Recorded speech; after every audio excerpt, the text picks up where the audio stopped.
Good evening. Welcome to the regular meeting of the Board of Trustees. Today is March 25th, 2025. The time is 6 p.m. As we call to the meeting to order, let the attendance show we are missing Trustee Sellers at present. Do I have a motion to adopt the agenda? So moved. We have a motion by Trustee Kerfan. We have a second by Trustee Kirk. Those in favor, please say aye. Aye. Those opposed, nay. Those abstaining, the motion carries 6-0. We move on to if we have any comments from the public on any closed session items at this time. Board President, we do have one caller. Great. Oh, no, looks like they just hung up. Okay. So no, there are no comments. Let's just wait maybe just 15, 20 seconds or 30 seconds just in case they try back to call in. Yeah, just in case those that may be viewing us, if you'd like to comment on any closed session items at this time, that's different than items that are would be normally on our comments from the public for those that non-agendize. But the phone number to call in is area code 559-276-3150, 559-276-3150. I might ask Trustee Carrillo to say it in Spanish. I could do it in Punjabi, but I won't attempt Spanish. Board. Si hay algún miembro del público que gusta proporcionar comentario público sobre la agenda de la sesión cerrada, el número de llamar es 559-274-4700. No, disculpe, el número que llamar es 559-276-3150. ਜੇ ਕਿਸੇ ਨੇ ਜਿਹੜੇ ਬੰਦ session items ਦੇ ਕਿਸੇ ਨੇ ਗੱਲ ਕਰਨੀ ਹੈ ਤੁਸੀਂ ਸਾਨੂੰ ਕਾਲ ਕਰ ਸਕਦੇ ਹੋ 559 276 3150. I got my numbers right? Thank you. And with that, we'll go ahead and move to closed session. Thank you.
you.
Good evening. Welcome to the regular meeting of the Board of Trustees. Today is March 25th, 2025. The time is now 7 p.m. Trustee Sellers joined us at 6:04 p.m. Our report out from closed session on item E2, we had a motion by Trustee Sellers, a second by Trustee Kerfan. Item passed 7-0. On item E3, we had a motion by Trustee Carrillo, a second by Trustee Sellers. Motion passed 7-0. And as we reconvene back into open session, I will ask Vice President Carrillo to lead us in the Pledge of Allegiance. Please stand.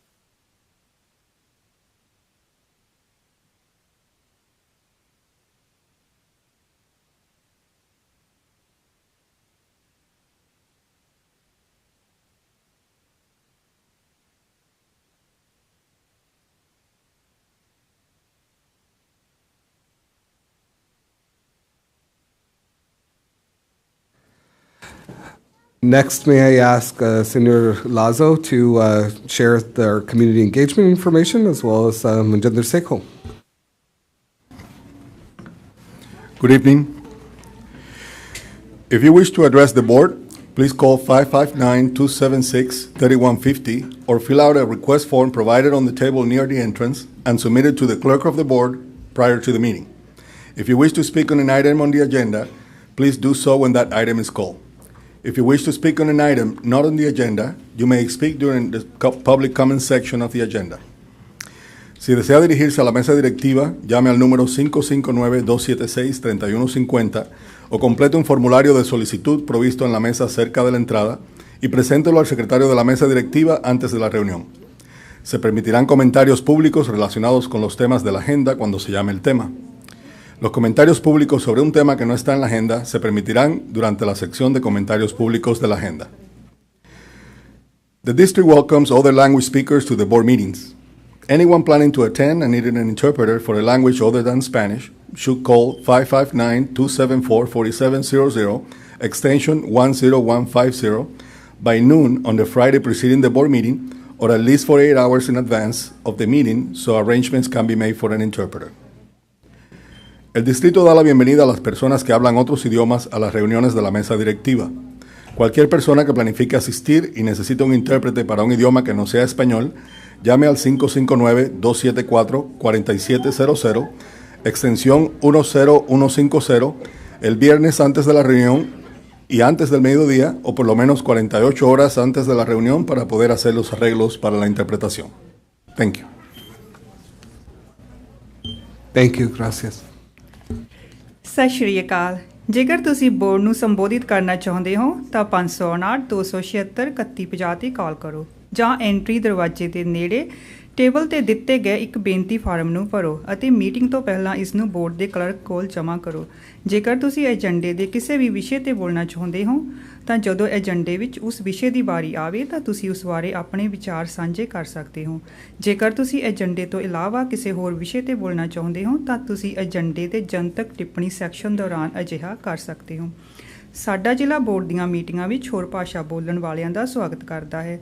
ਜੇਕਰ ਕੋਈ ਵੀ ਵਿਅਕਤੀ ਹਾਜ਼ਰ ਹੋਣ ਦੀ ਯੋਜਨਾ ਬਣਾ ਰਿਹਾ ਹੈ ਅਤੇ ਸਪੈਨਿਸ਼ ਜਾਂ ਪੰਜਾਬੀ ਤੋਂ ਇਲਾਵਾ ਕਿਸੇ ਹੋਰ ਭਾਸ਼ਾ ਲਈ ਟ੍ਰਾਂਸਲੇਟਰ ਦੀ ਲੋੜ ਹੈ ਤਾਂ ਬੋਰਡ ਦੀ ਮੀਟਿੰਗ ਤੋਂ ਪਹਿਲਾਂ ਸ਼ੁੱਕਰਵਾਰ ਨੂੰ ਦੁਪਹਿਰ ਤੱਕ ਜਾਂ ਮੀਟਿੰਗ ਤੋਂ ਘੱਟੋ ਘੱਟ 48 ਘੰਟੇ ਪਹਿਲਾਂ 559 274 4700 ਐਕਸਟੈਂਸ਼ਨ 10150 ਤੇ ਕਾਲ ਕਰਕੇ ਸਾਨੂੰ ਦੱਸੋ ਤਾਂ ਜੋ ਇੱਕ ਟ੍ਰਾਂਸਲੇਟਰ ਦਾ ਪ੍ਰਬੰਧ ਕੀਤਾ ਜਾ ਸਕਦਾ ਹੈ। ਧੰਨਵਾਦ।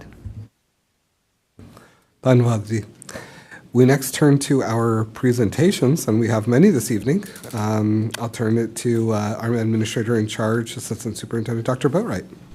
Thank you so much. So we're going to start off tonight with our spelling bee students.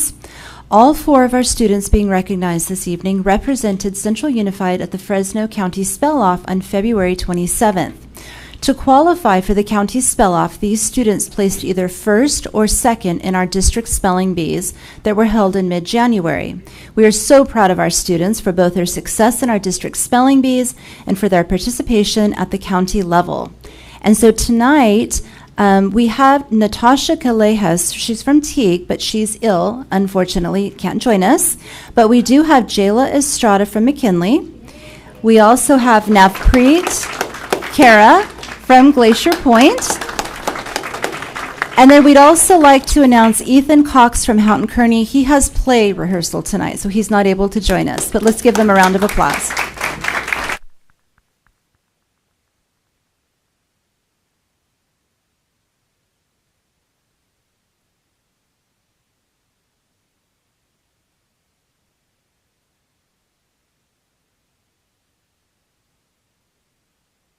Can we ask you all to come up for very quickly again? We're going to take a photograph with you all.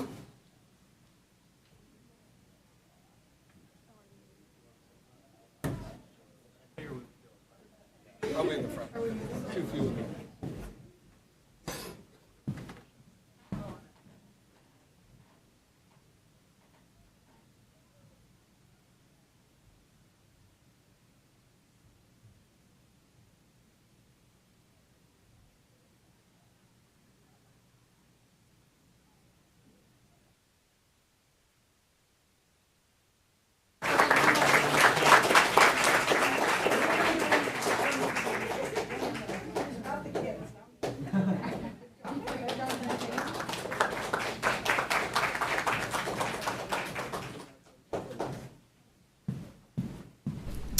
All right, and next up we have our mock trial students that we'd like to recognize tonight.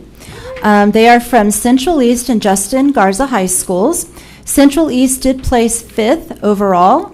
Justin Garza went 5-0 before losing by just a few points to Clovis West in the finals, and they recently competed as a wild card team at the state championships and placed 18 out of the 34 participating teams. So we're very proud of our students. I would like to call out our student and coaches' names and have them come up and be recognized as well. Many students are not here tonight due to play rehearsal and athletics, but we have many students here. So we're going to start off with Justin Garza High School.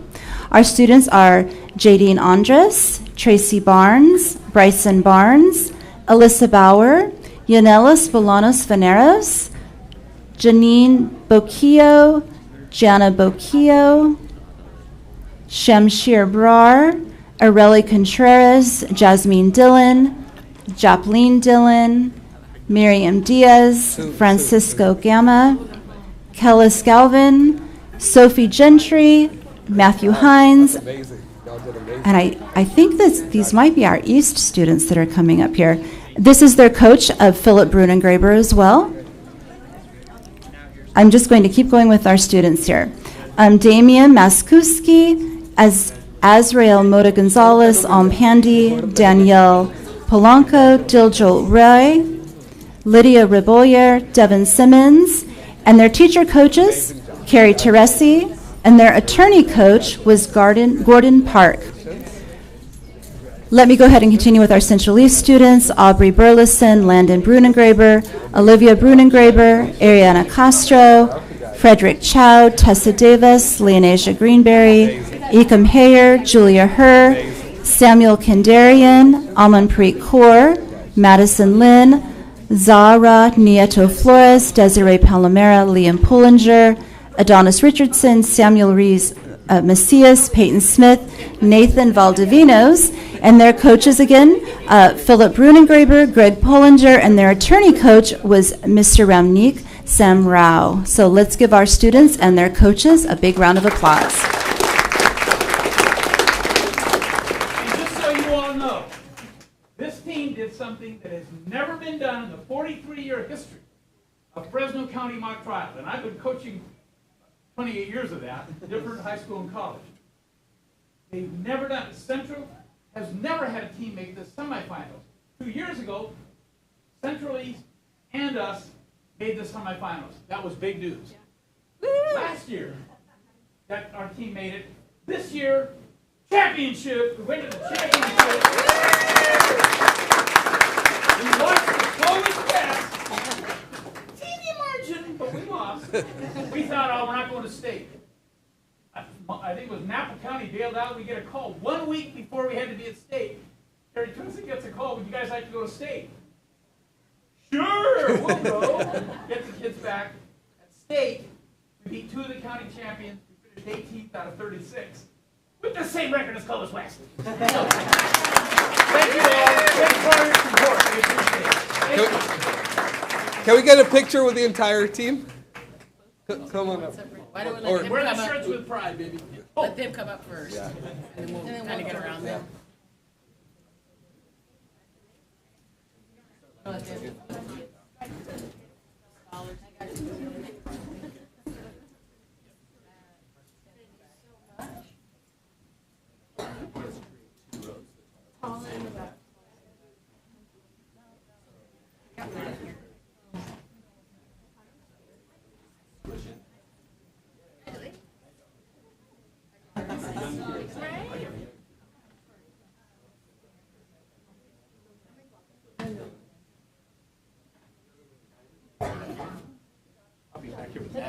The big guys in the back. Yeah. And the biggest guy in the back.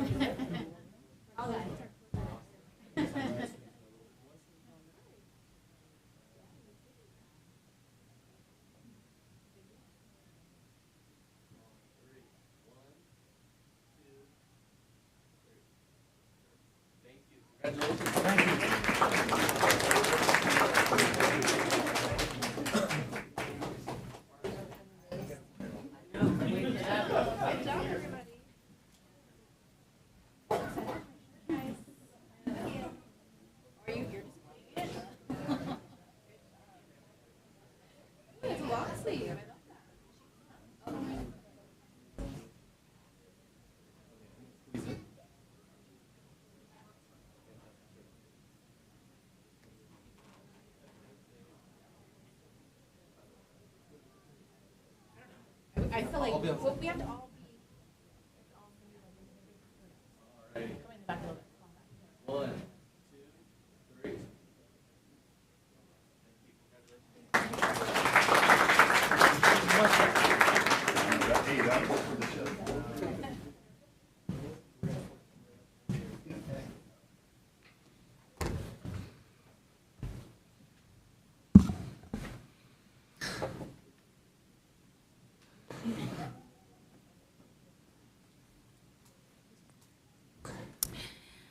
Good evening, Board President Singh and Board of Trustees.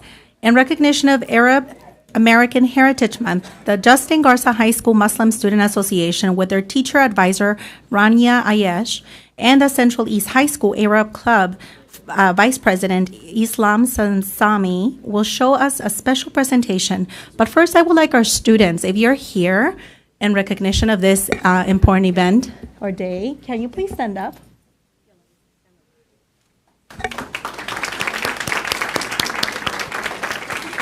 So we had a large group representing not just the clubs but the community, and I told them, well, you can come to the podium, but I will ask you to stand up. So thank you so much. If you can.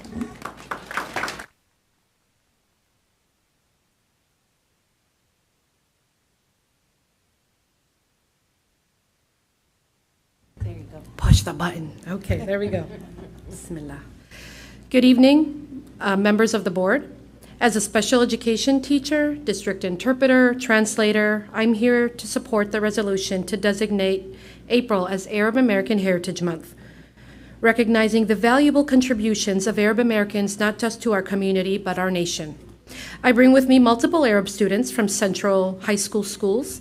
I have Yusuf here from Central West, Islam Zemzami from the Arab Club at Central East, along with another newcomer here that speaks Arabic. Justin Garza's MSA Club is here, where 94% of our members are actually fluent Arabic speakers. And a few of our Christian Arab students and families that all showed up today to show gratitude and support. We all come from different countries and follow different religions, but there is one thing that brought us all together, which is our native Arabic language. Thank you.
Thank you so much. Let's give them a round of applause for putting that together. Trustee Kirfan, did you want to say a word? Thank you, President Singh. Good evening, everyone. To those who are Muslim, Ramadan Mubarak. As one of the only Arab American electeds in the Central Valley, it brings me so much pride to celebrate our community here with all of you. And I want to thank Central Unified for being the first school district in Fresno County to celebrate Arab American Heritage Month. We come from many diverse backgrounds, dozens of countries, many different religions, but the central pillar that unites Arab Americans is education. We all know how important a good education is and our duty to foster that love of learning in the next generation. My teta, or grandmother in English, was a all-girls school principal in Amman, Jordan, and here we see the Arab educators and students that are going to change the world. It's a tough time for our community right now. Hate crimes against Arab Americans are on the rise, but this resolution is an acknowledgement that we are just as American as everyone else, and we have been American. The first country to recognize America's independence was actually the Kingdom of Morocco. And so we have been here since the country's founding, and let's celebrate our diversity and remember to be proud of our heritage. Thank you.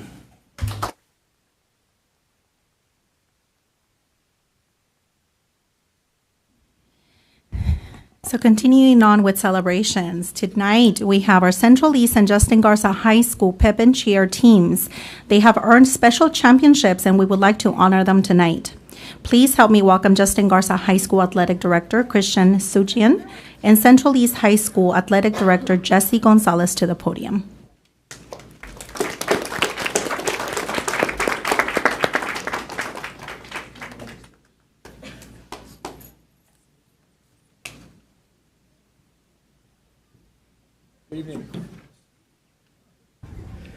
Good evening.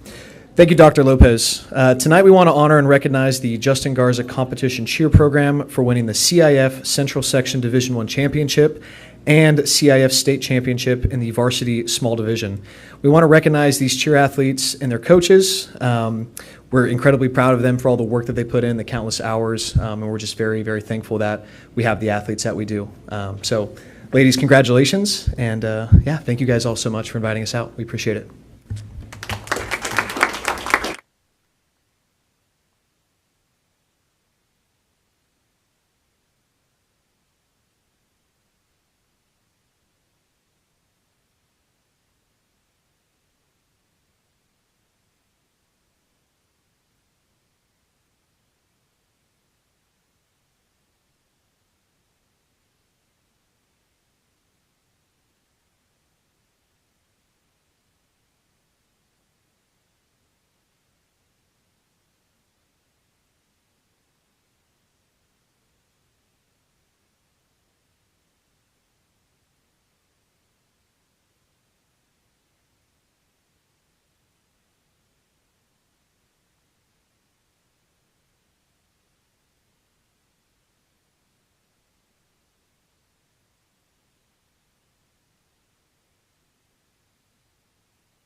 Do I just go? Okay. Thank you, Dr. Lopez and President Singh and Board of Trustees. This evening, we would like to take a moment to celebrate the Central East High School Competition Cheer Program for the remarkable achievement as the USA Spirit National Champions in the Varsity Small Co-Ed Show Advanced Division.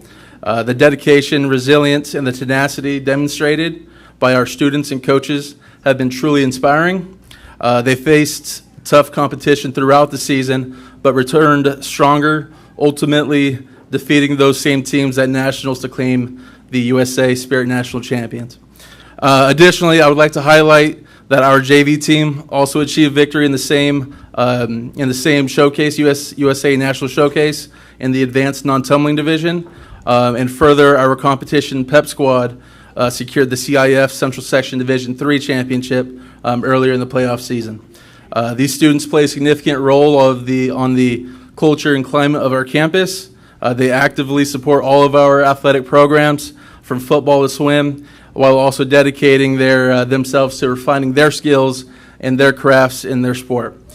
So we want to recognize the cheer athletes and coaches led by head coach Tina Tompkins and Amanda Raleigh, and assistant coaches Julia Frazier, Lauren Lake, Shelby Van Zwol, Gracie Sandoval, and Stefan San Nicholas. Thank you.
Thank you all, and again, much appreciation for all the students, families, staff, and everyone that supports all the great things happening here at Central Unified.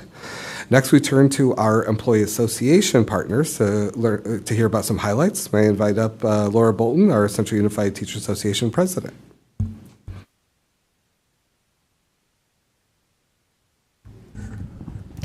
Good evening, everyone. I just have a couple of updates for you. The first update I have is about the proposed health insurance change by the district in our bargaining sessions. As many of you know, math is extremely important to me, and having accurate math is even more important to me. When I calculated the difference between what is proposed and what was on our Benefit Solver platform, the discrepancy was quite large. I was unaware that the benefits that our platform had, Benefit Solver platform had an error in its formula for the calculation of the district's portion of our health benefits. The district's portion, the actual portion of our health benefits is $1,440 per month. The district proposal is to make that monthly amount $1,401. They have explained that their proposal was meant to be changing from a 90% and 10% split of the premium between employees and district to being a flat cap equivalent to the current 90% rate. This $1,401 amount has been their proposal since they first sat down with us in the fall. April 10th will be our 13th session with the district for bargaining. I believe that this is a long-standing math error on the part of the district, which has caused much frustration on our side, as we've tried to explain repeatedly that this flat cap dollar amount would put us backwards and be taking money out of our pocket in addition to our current premium. Until I attempted to calculate the difference using the flawed numbers in Benefit Solver, no one on the district side realized this error. I am hopeful at our next bargaining session, not only will the error be corrected, but that this particular proposal on the district side will be pulled. The excellent health coverage and low out-of-pocket premium costs for the employees of Central Unified is one of the things that sets us apart from other districts when attracting new employees.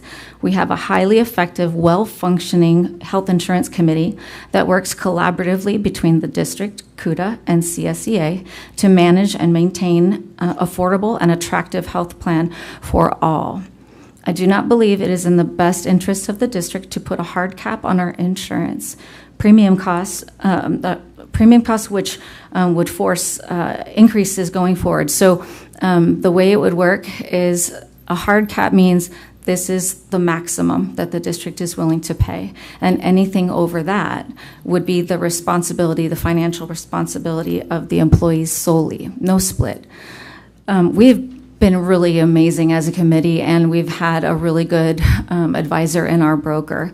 And we have managed to keep our premiums at exactly the same rate for about 5 years now.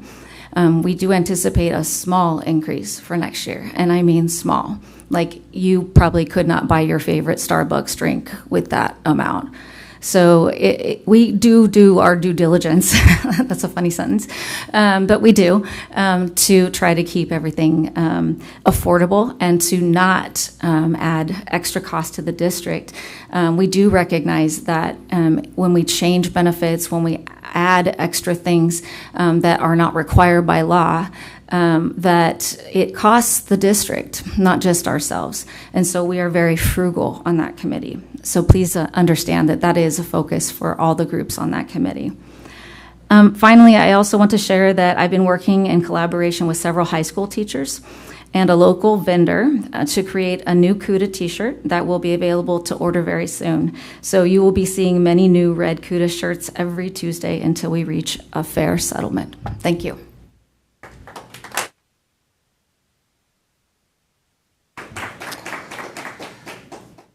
Next, we invite up our California School Employees Association President, Angie Aguirre.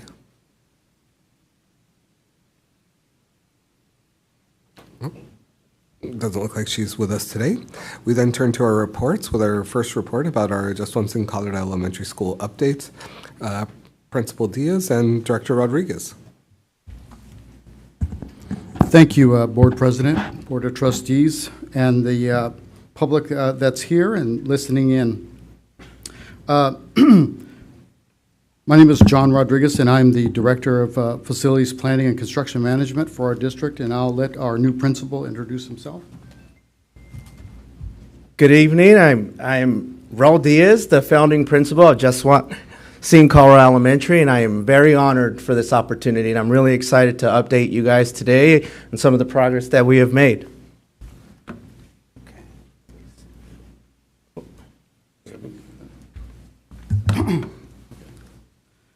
So tonight, for you, we have a report on the current planning strategy meetings that are ongoing and the latest construction status for Jesuit Singh Colorado Elementary School.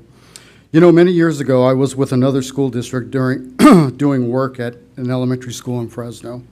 I was approached by then an assistant superintendent who mentioned to me how she appreciated the work that I was doing for our students. I was installing a drinking fountain outside of a kindergarten classroom. At that instance, I wasn't really understanding what she was trying to convey to me. To me, I was just doing my job. She went on to say that she wants our schools to look inviting when you go on vacation and to nice places. She continued that some of our students don't have the luxury to go on vacation or somewhere nice. From that day forward, this changed the way I looked at anything I did regarding maintenance or facilities in public schools to create a beneficial experience for kids so they associate school with positivity. And I'm sure that Jesuit Singh Colorado Elementary School will be one of them. And with that said, let's dive into the agenda.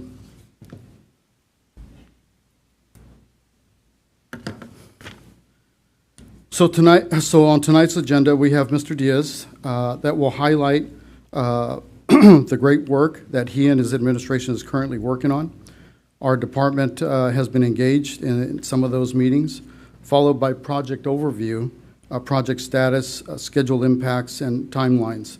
So with that, we'll move on to the principal information. Raul? Thank you. So currently, we are meeting weekly with our area administrators, all our current directors and supervisors, and really working together on looking at where we are with the school and also planning ahead for what the future is going to look like as we get into the spring.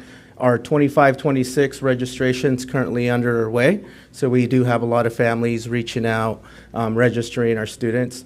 Our staffing is in progress. You know, this is going to be a big school. We're expecting over 600 students, so we've been meeting with all of our staff, teachers that were interested in coming to the new school. Also, we are in the process of, we hired our principal secretary, our clerical staff, and also our family outreach liaison.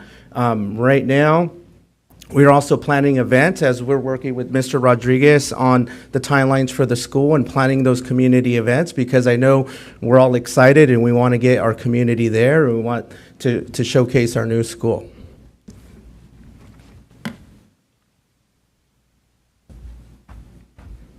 Perfect. So thank you, Raul. Jesuit Singh Colorado Elementary School is located on the northwest corner of Shields and Brawley. The front of the school faces the Fountain Way Avenue. The main building is a two-story building featuring an aluminum storefront entrance and an architectural metal fascia. The first floor includes classrooms, the main office, a library, media lab, workrooms, and restrooms. The second floor is all classrooms with interior corridors and restrooms. The multipurpose room includes a platform stage that extends to the exterior outside amphitheater, a kitchen, staff lounge and restrooms. The main building and multipurpose building provides just over 60,000 square feet of interior space. Prior to bid, we had an opportunity to visit a sister school with similar features, and a few enhancements were made to the exterior.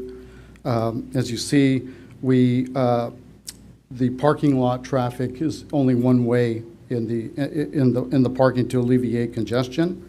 We enhanced the outside of the along Fountain Way with security fencing and additional parking on the west end of the main building for staff. The site will also have 2 play structures that will accommodate both TK Kinder as well as intermediate students. And this will be the district's 15th elementary school and will serve existing neighborhoods as well as new development west of Highway 99.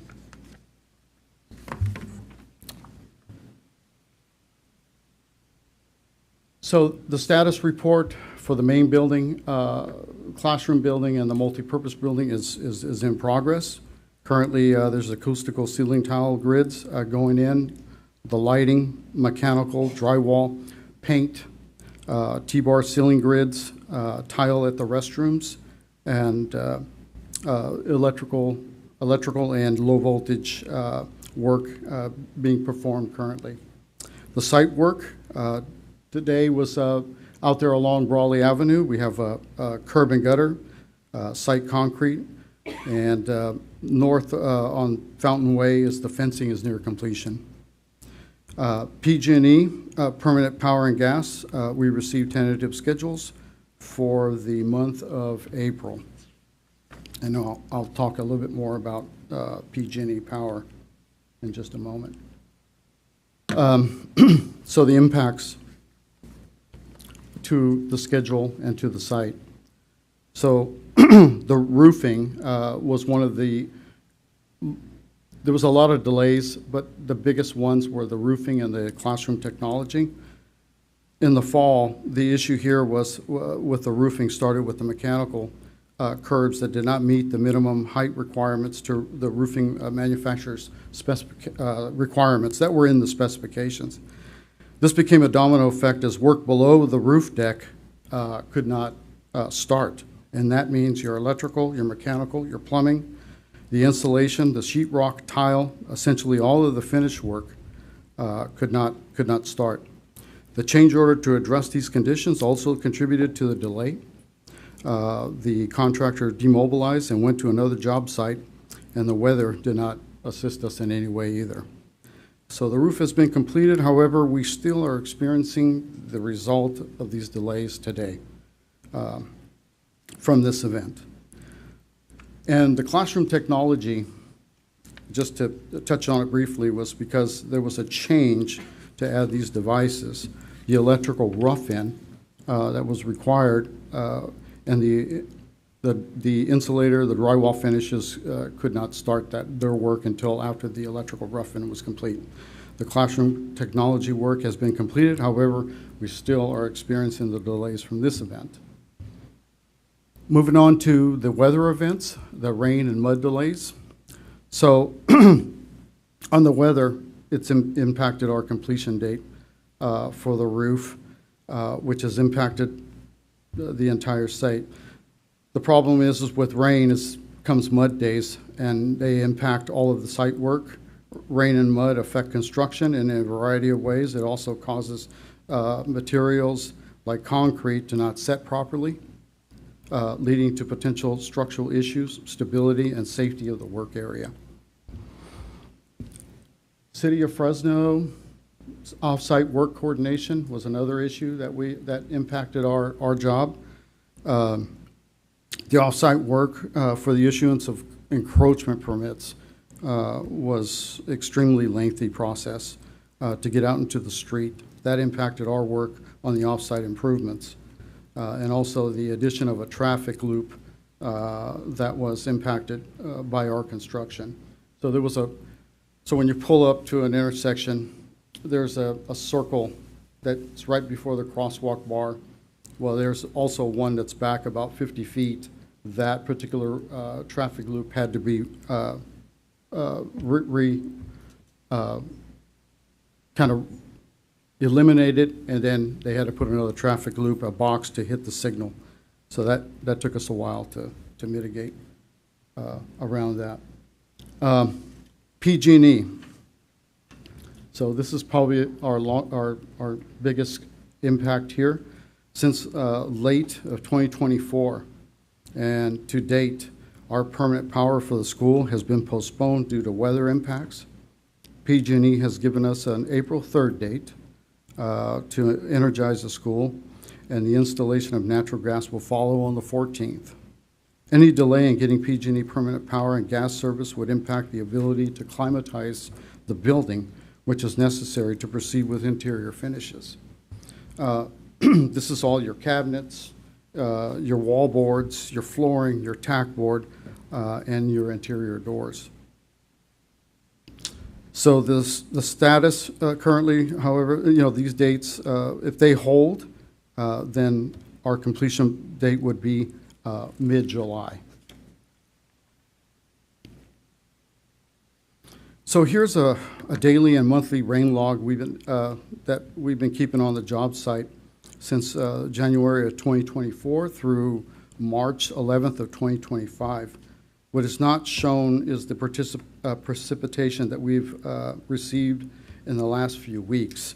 When we total all the rain that we've received at the site to date, we are 1.4 inches over the normal monthly intervals, and that's going all the way back to last year.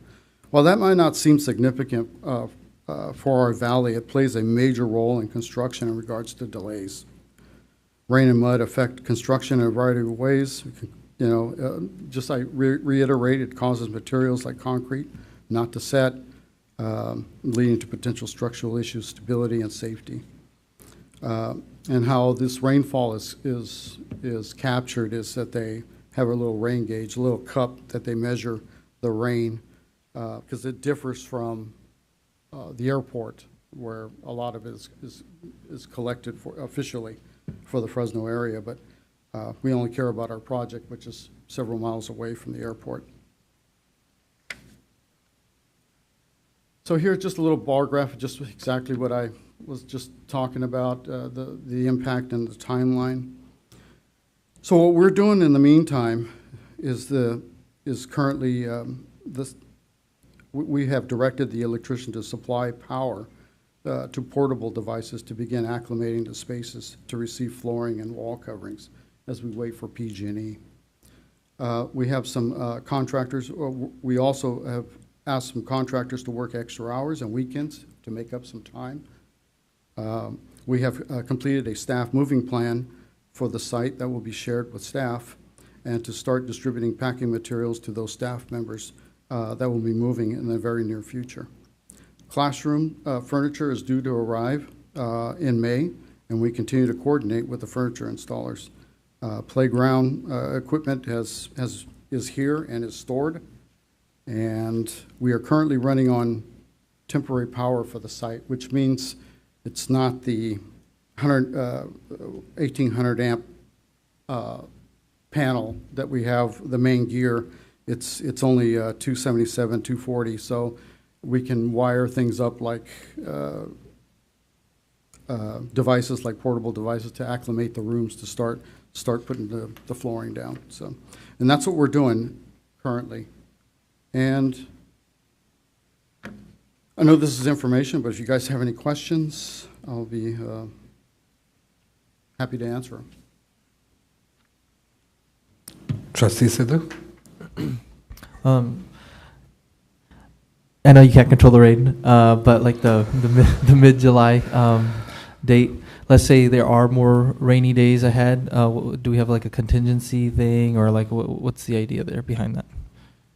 So we can work with the rain. The problem is, because we're so further along, we're just suffering from the impacts like I just displayed, but the problem is that PG&E is our biggest obstacle. When it rains, it may not rain that much here, but if it rains in the mountain areas, they will dispatch crews over to those areas or other cities or towns, and that's where it's hurting us. They've rescheduled on us 3 times. So yes, the weather does play a factor, but I think we're further along now that the concrete, a lot of the site concrete will get done. But I believe in regards to weather, I think, and PG&E, I think those go hand in hand, if I answered your question correctly. Okay. All right. Trustee Kerfon? Thank you, President Singh. So when is PG&E scheduled to be finished electrifying the school? So PG&E's due to be out on April 3rd. So that's typically one day, but they also have It's one day, so it starts late in the evening to the early morning.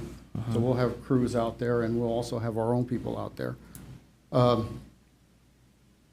Then at that point, the site will be energized.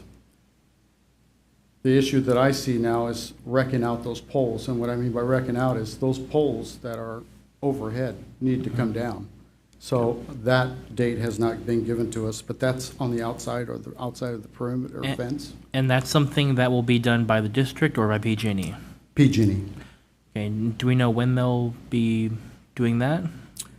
We anticipate them shortly following it right after we energize the school. That's typically the way it happens. It's the way it happened at Madison Elementary School when we did that over there. And they inform us when there's going to be a delay, and then they'll reschedule? Yes, okay. They do. Are we anticipating any more delays? I'm hoping not. I really am. I think we've waited long enough. We're in constant contact with the project manager, the PG&E project foreman, and the PG&E representative. So I'm crossing my fingers that this April 3rd will be the date. If there's any more delays, could that impact the school opening? I would say yes. All right, thank you. You're welcome. Trustee Correa? So I think it'll be important that at least as the board we're informed if there are any additional significant delays. We're expected to open this school year. And so at what point should we be having a conversation? And by we, I mean administration bringing this back to the board and making sure that we plan accordingly for those students that are scheduled to begin attending school there. I understand, and I want to thank you for the presentation and the information. I understand there are things out of our control. I mean, unless anyone can control the weather or PG&E on the board, please reach out. But outside of the things that we can control, I just want to make sure that we are more proactive and that it doesn't come to a surprise as us as the board, or that we're hearing first thing from our community, hey, we're hearing we're not going to be able to open, what's the plan, and we don't have a response. So I just want to make sure that that's clear, that our expectation is we stay informed, and at some point, which you were going to answer perhaps, when we should be having a discussion of what is going to be our contingency plan. So, great question. I would say after April 4th, okay, we would know. And Thank then you. we can start making plans. So I'm going to ask administration then to potentially bring back another item after April 4th, just to keep the community abreast of what exactly is happening. I think Director Rodriguez, as many others shared, obviously there's things within your control and there's things outside. I think potentially it is for us at the end of this project to relook at our timelines, because while the weather specifically may not be in our control, weather delays are absolutely an ongoing issue, and always will be. Potentially looking at when we should be starting and revisiting what our internal sort of policies are to make sure. I know we had initially scheduled a completion deadline in mid-February. Well, now we're at best going to be in mid-July with a start date in mid-August. I think, to Principal Diaz, who's going to be actually running the school, I think many of us are absolutely concerned about the safety of the students. We have had previous experiences, namely at our high school, where things were not completely constructed, and while we did not have any incidents of safety, a lot of parents were very concerned about that. So I think there is a conversation us to have after April 4th, and then there's probably a follow-up conversation to us to have in the fall about re-looking at our internal, how we're kind of managing projects, because we have many, many more coming up to inbuild that sort of timeline, just in case. The PG&E is something very specific, so that's the one I'm not going to address as much, but more specific with regards to the weather. President Singh?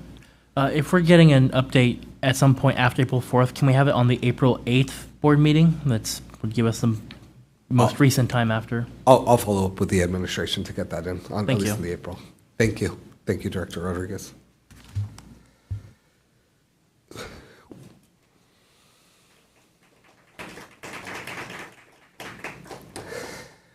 With that, we have any board communications or superintendent communication at this time? Trustee Kerfan?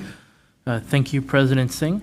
So first, I had the pleasure of meeting with our Garza and Central East cheerleaders and standing with them at City Hall to celebrate Justin Garza California State Championship Day and Central East High School Cheer Team Day, along with Trustee Sellers. Thank you to Fresno Councilwoman Annalisa Perea for honoring our students.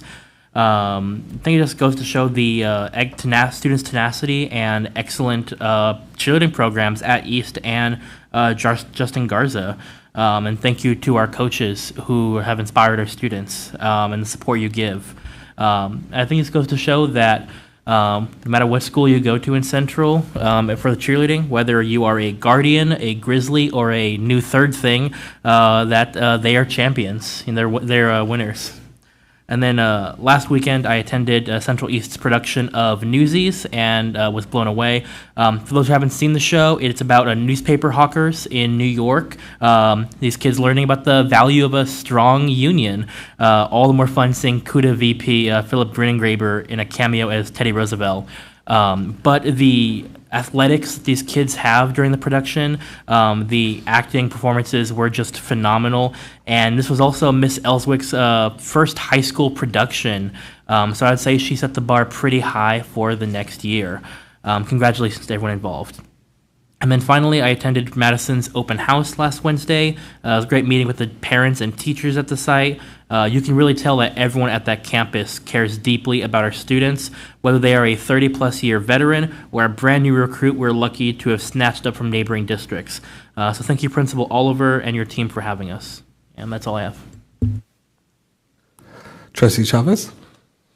I just wanted to thank our associate superintendents for our first meeting of the student wellness subcommittee.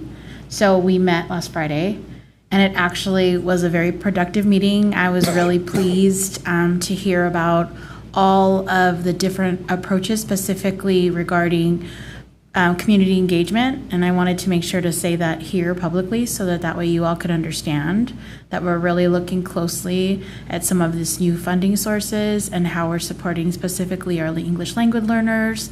We're looking at those underrepresented students.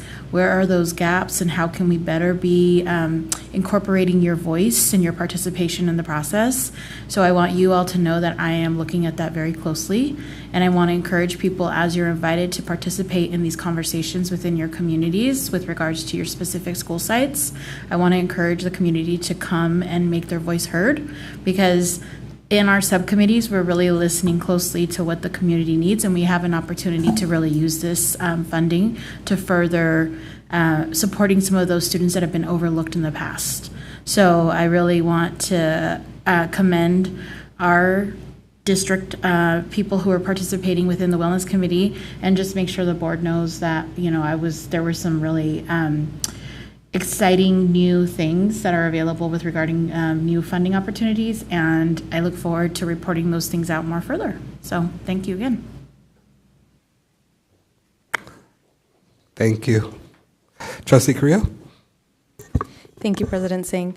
I also want to report that the Board Bylaws, Policy, and Board Engagement Committee also met on March 4th, and I was selected as the chairperson and will be presenting at least 2 items with respect to our board policies, which are on the agenda today. So I'll talk a little bit more about the work that we did and the review of those policies when those items come up.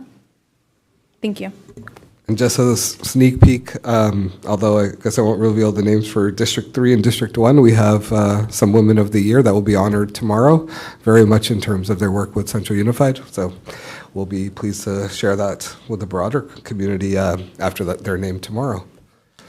And with that, we will now turn to comments from the public. Thank you, President Singh. Sorry, Trustee Kerfan, just before you begin, I'm going to read a quick paragraph and to remind in terms of our community, and then I'll have you bring up those members. So persons wishing to address the governing board on any item not on the agenda, this is the time to do so. A maximum of 20 minutes total is set aside for persons wishing to address the board, with a maximum of 3 minutes per person that may be allowed. No portion of a speaker's allowed time may be given, assigned, relinquished, or donated to another speaker. If you wish to address the board, please call 559-276-3150.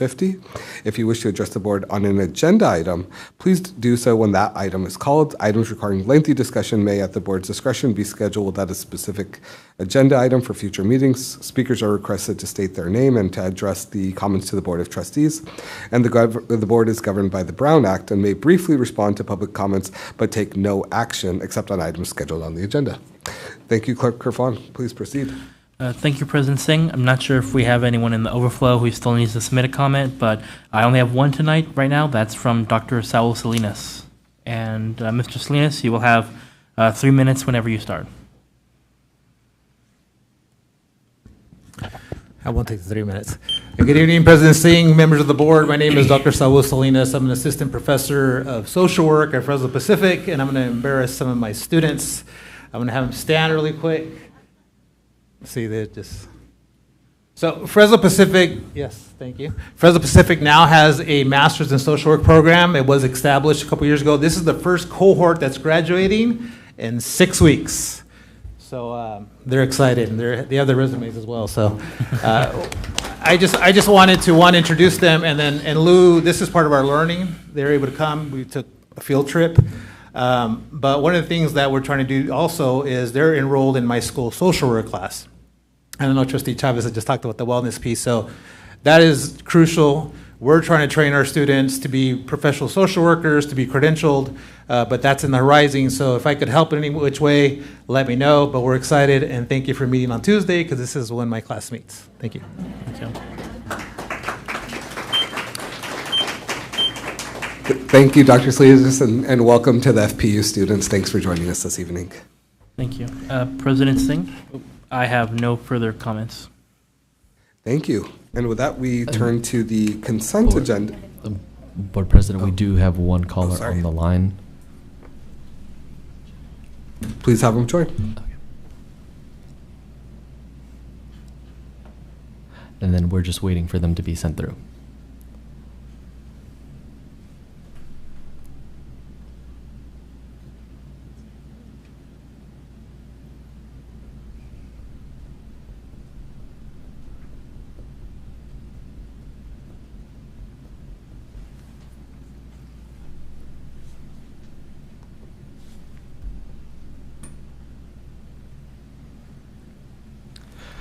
Good evening, Jackie Lovato. You have 3 minutes to address the board. Please make sure to turn down the volume on your listening device so we can hear you loud and clear. Again, you have 3 minutes and your time starts now. Good evening, board members. I appreciate the 3 minutes to address you.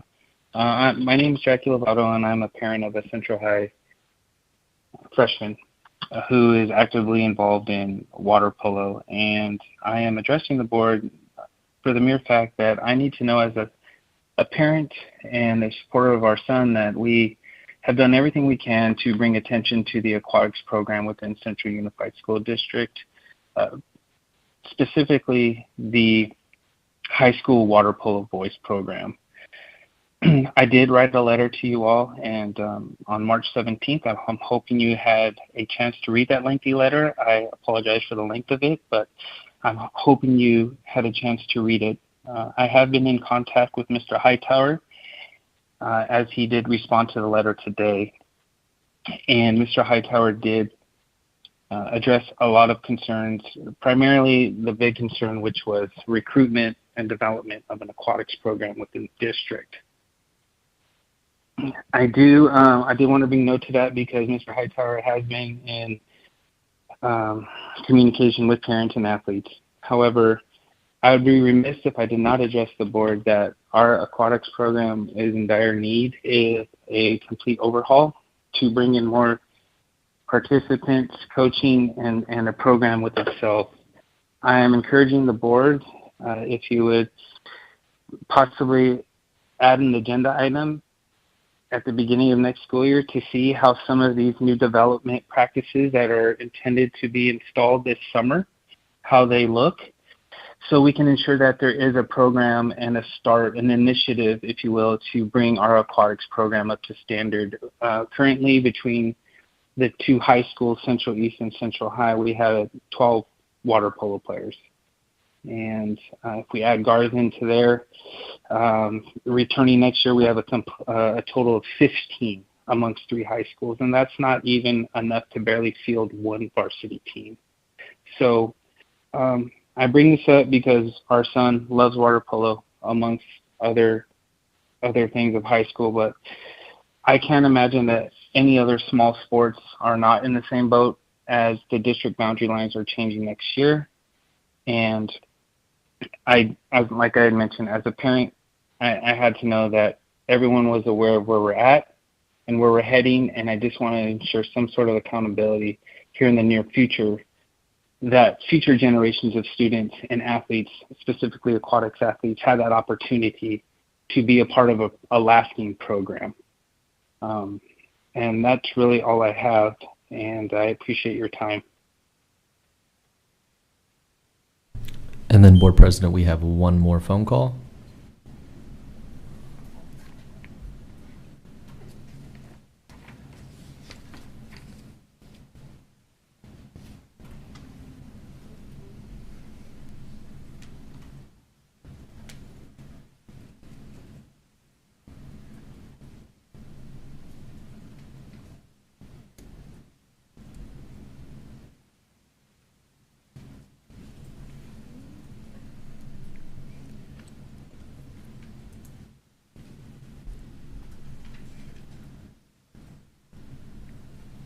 Good evening, John Loney. You have 3 minutes to address the board. Please make sure to turn down the volume on your listening device so we can hear you loud and clear. Again, you have 3 minutes and your time starts now. Thank you. I'd like to say good evening to the board, the community members, and fellow teachers and staff. I am calling about what happened just recently, a board decision that I believe it was a 7-0 decision that you all decided to make, and I wish you could comment on what people are thinking. Unfortunately, I realize you can't do that. I've worked with Ketty Davis going way back into her early career at Madison Elementary. We love Ketty. She is immensely popular with teachers, community members. She's bright. She had great ideas for this district. She took over a very difficult situation when Andy was fired, unfortunately, and Andy was doing a good job. We all know that. And I don't know where you guys came to the conclusion that you had to fire Ketty Davis. It's unconscionable what you did to not only Ketty and her family, but the entire Central Unified community. And you know what? I'm so disgusted. And you know, I don't know what we can do at this point.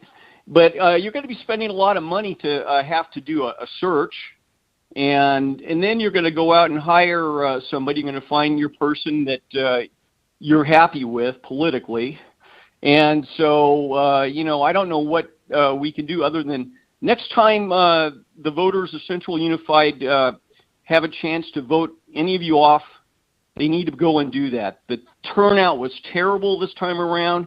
How you got on the board is ridiculous. And I know there's a few of you there that actually weren't on the ballot, and so you basically ran unopposed. I don't know if you were appointed or it was like, okay, well, we're going to put you in there because you showed an interest in being a board member. So not all of you are elected officials. I did my homework on this, and a lot of people were unaware of that we had open positions, and there we go. The community didn't show up to really show their true feelings, and it was kind of like it happened in the middle of the night. Anyway, it's unconscionable what has happened to our school district. I hope you find your candidates. I know what they did to Sarah Collegian many years ago.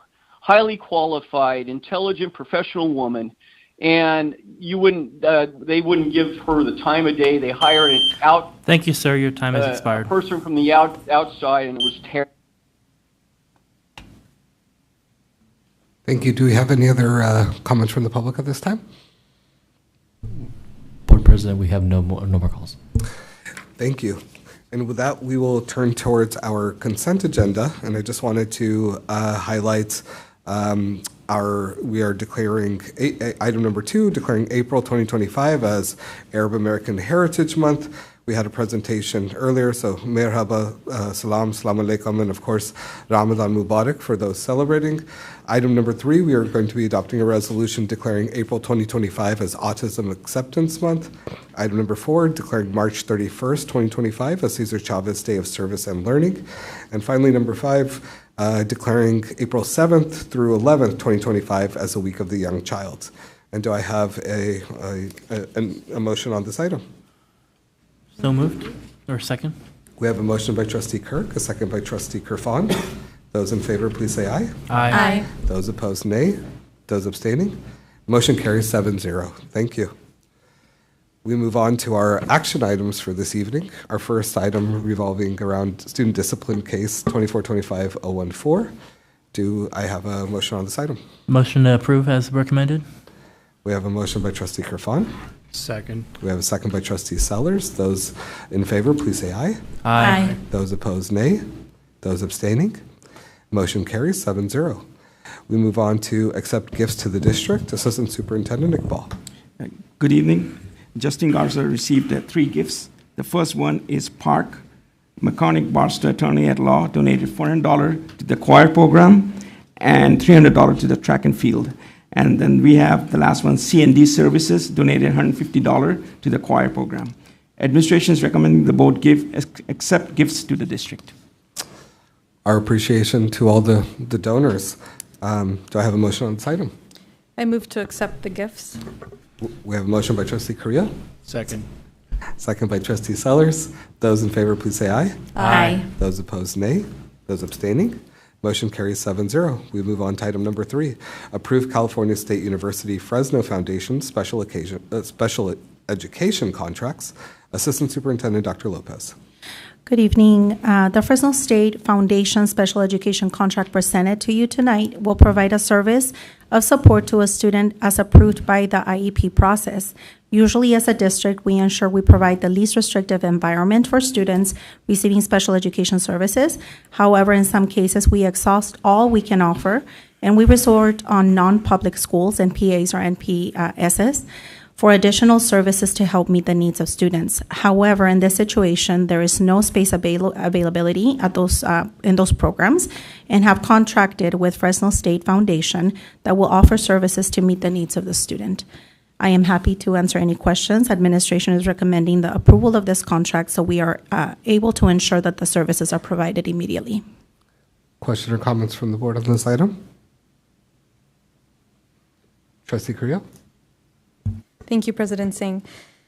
Is this a contract that we receive reimbursement for from, the acronym is escaping me, SERPA?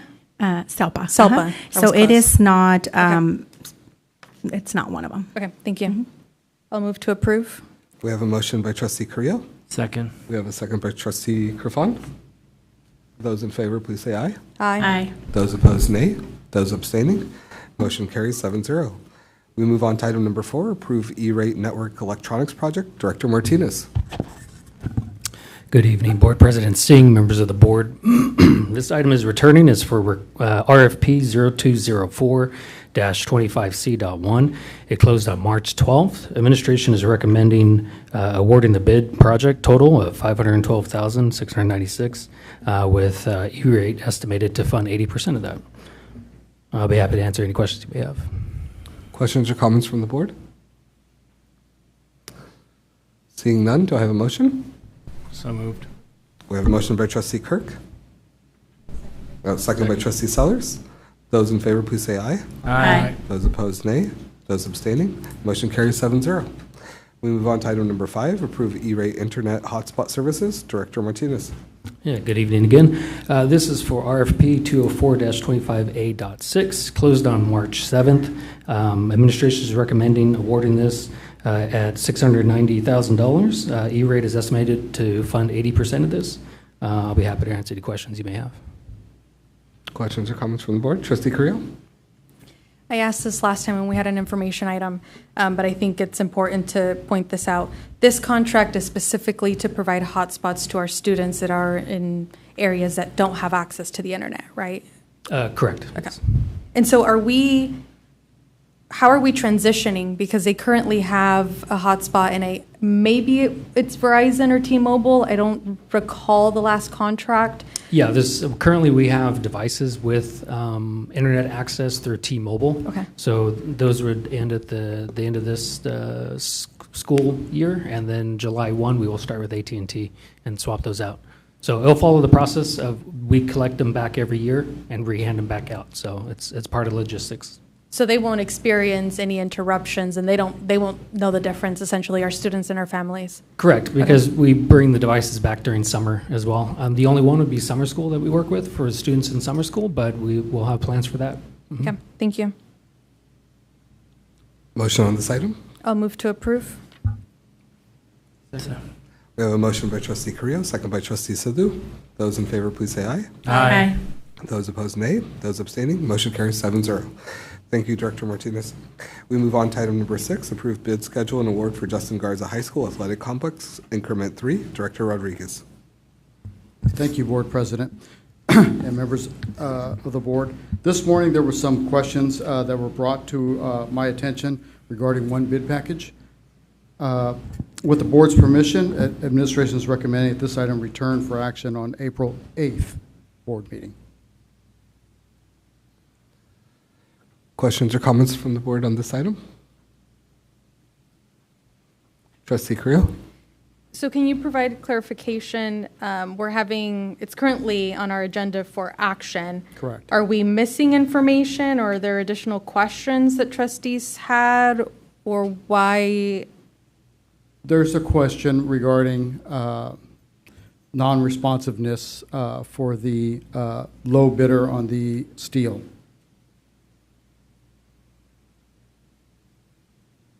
Bid package number JG3-4. Okay, and so having this item return, instead of having the board take action today, what is the impact, the immediate impact of, I think it's 2.5 weeks? No impacts. Okay.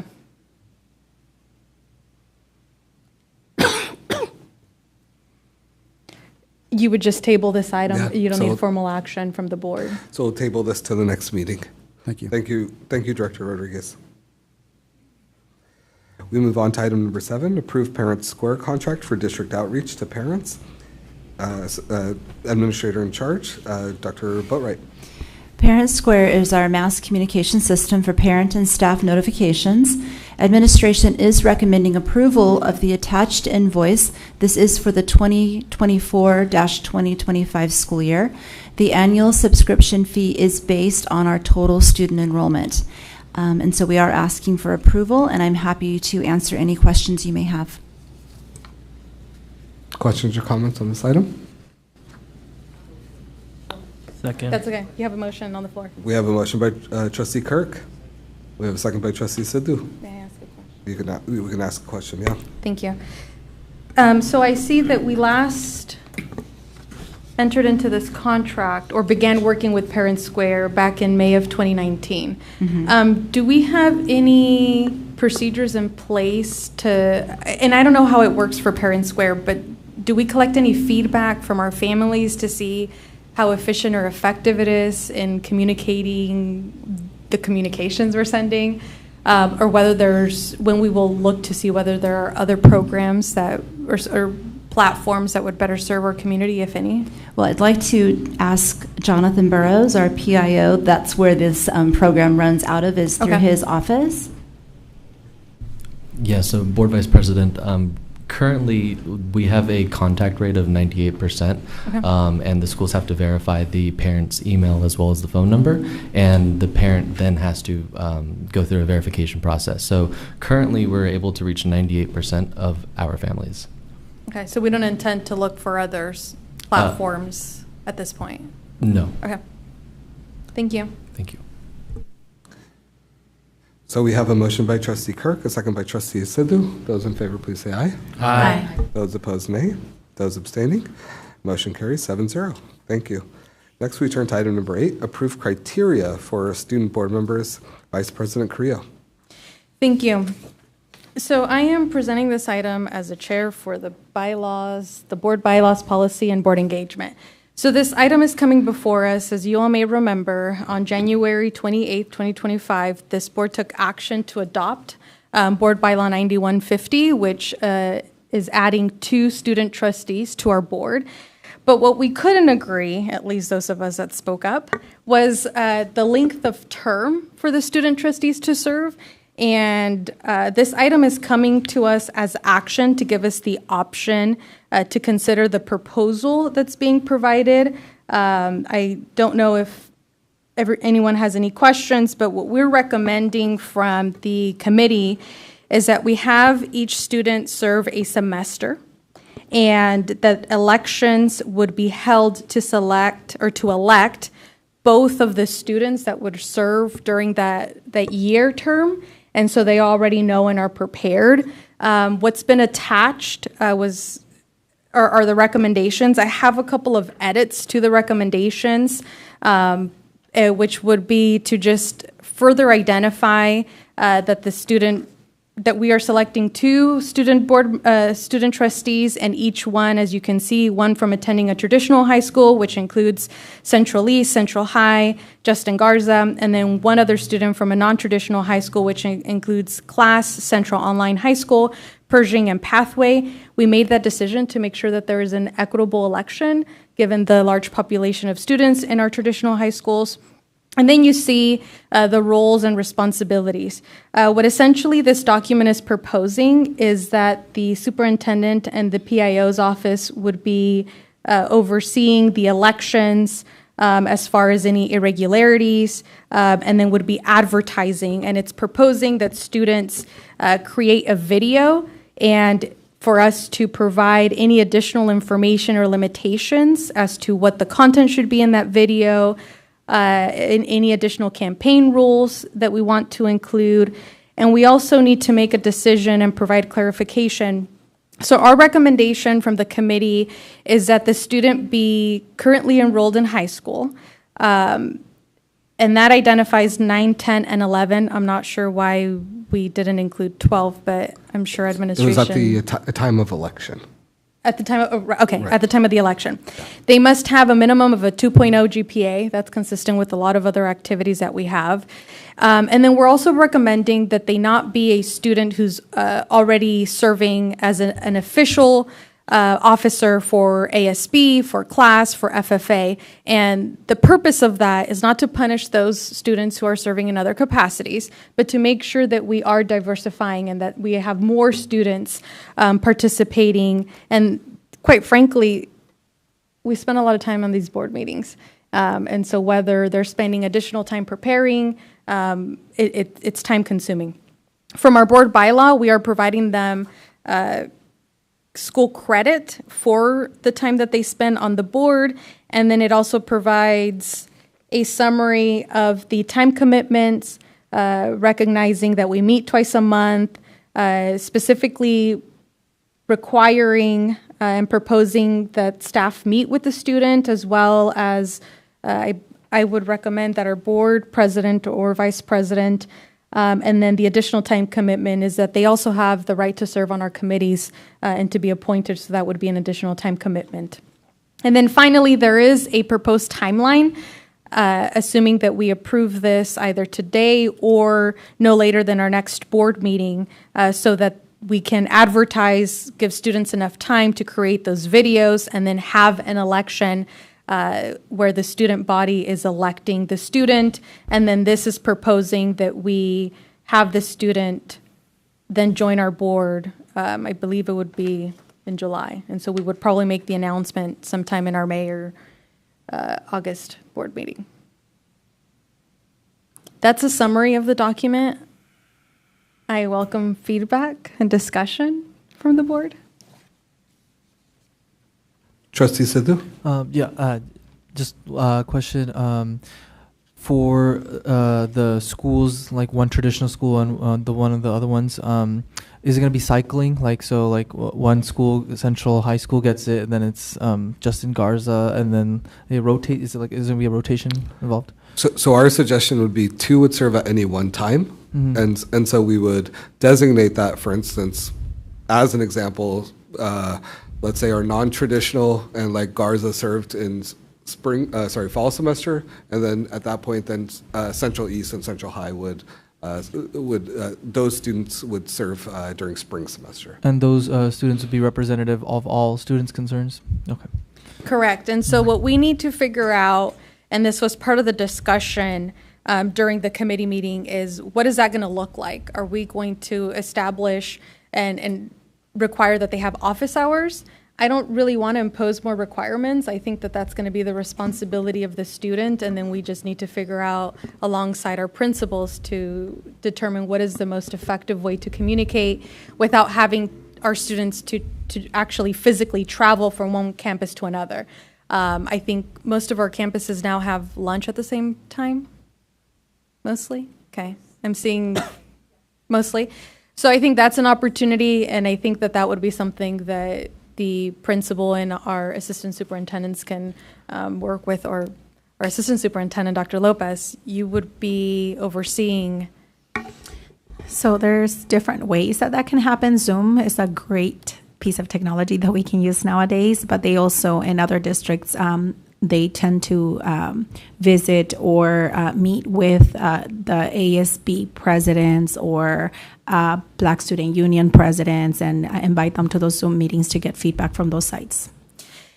And I would encourage us to allow the elections to occur and then to get feedback, and perhaps even having a workshop where we're dedicating that time for those 2 student board members to provide us that feedback, and other students to come in and tell us, because we can dictate all of these rules, and I'm sure that our administrators also have preferences, but the point in adding these student trustees is to hear their voice and their concerns, and I believe they're going to be in the position and best equipped to tell us what do they need and what's going to be more efficient.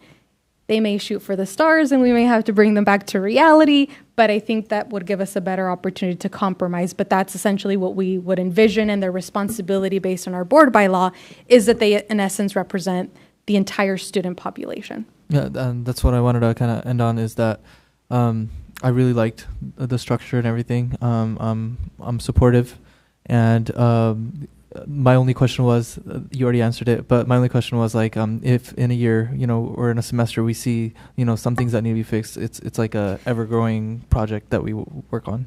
Yeah, and I was going to add that as well. This is our first year. I mean, I'm super excited and stoked that we're finally going to have student trustees, but this doesn't mean that we're done. Unless the board decides to eliminate a trustee, and we have language in our board bylaw to kind of limit that. But I would envision that we're going to continue this discussion. And again, once we have those students, they will be providing us that feedback so that we can improve and revise our board bylaw and establish procedures that are consistent with what they envision and want from this position. So yeah, it's our first trial. Trustee Chavez? Just a quick question about the qualifications section here. And maybe you said it and I missed it, but, and I don't want to get too far in the weeds. When you said here, and it just was something for us to consider, should students gather signatures of support from students? Was that for them to be able to run? I think so. So our administration prepared this document. Okay. I would recommend that we remove that. I don't think that they should have to obtain signatures. What the Ed Code requires is that they be elected by the student population. And so we all are elected one way or another. We are elected officials. And when there are vacancies, there are provisions in our board bylaws that are consistent with the Ed Code for making that appointment. So I would recommend that we don't require that it's a video, and we can set limitations consistent with other elections as far as what that material looks like. Obviously, it needs to be, or not obviously, but it should be student appropriate and things of that nature. And then we need to facilitate, and I believe that's what our PIO is going to be doing, to make sure that all of our students have access and opportunity to vote. But I don't want to create any more barriers than, quite frankly, we have as electeds. I agree. I was just curious about that. It felt very like how you see in the movies. Like, dating myself, but yeah, we don't want to do that either. Yeah, so some of the changes that I'm recommending is removing that language, also adding some clarification as far as their participation, to list that they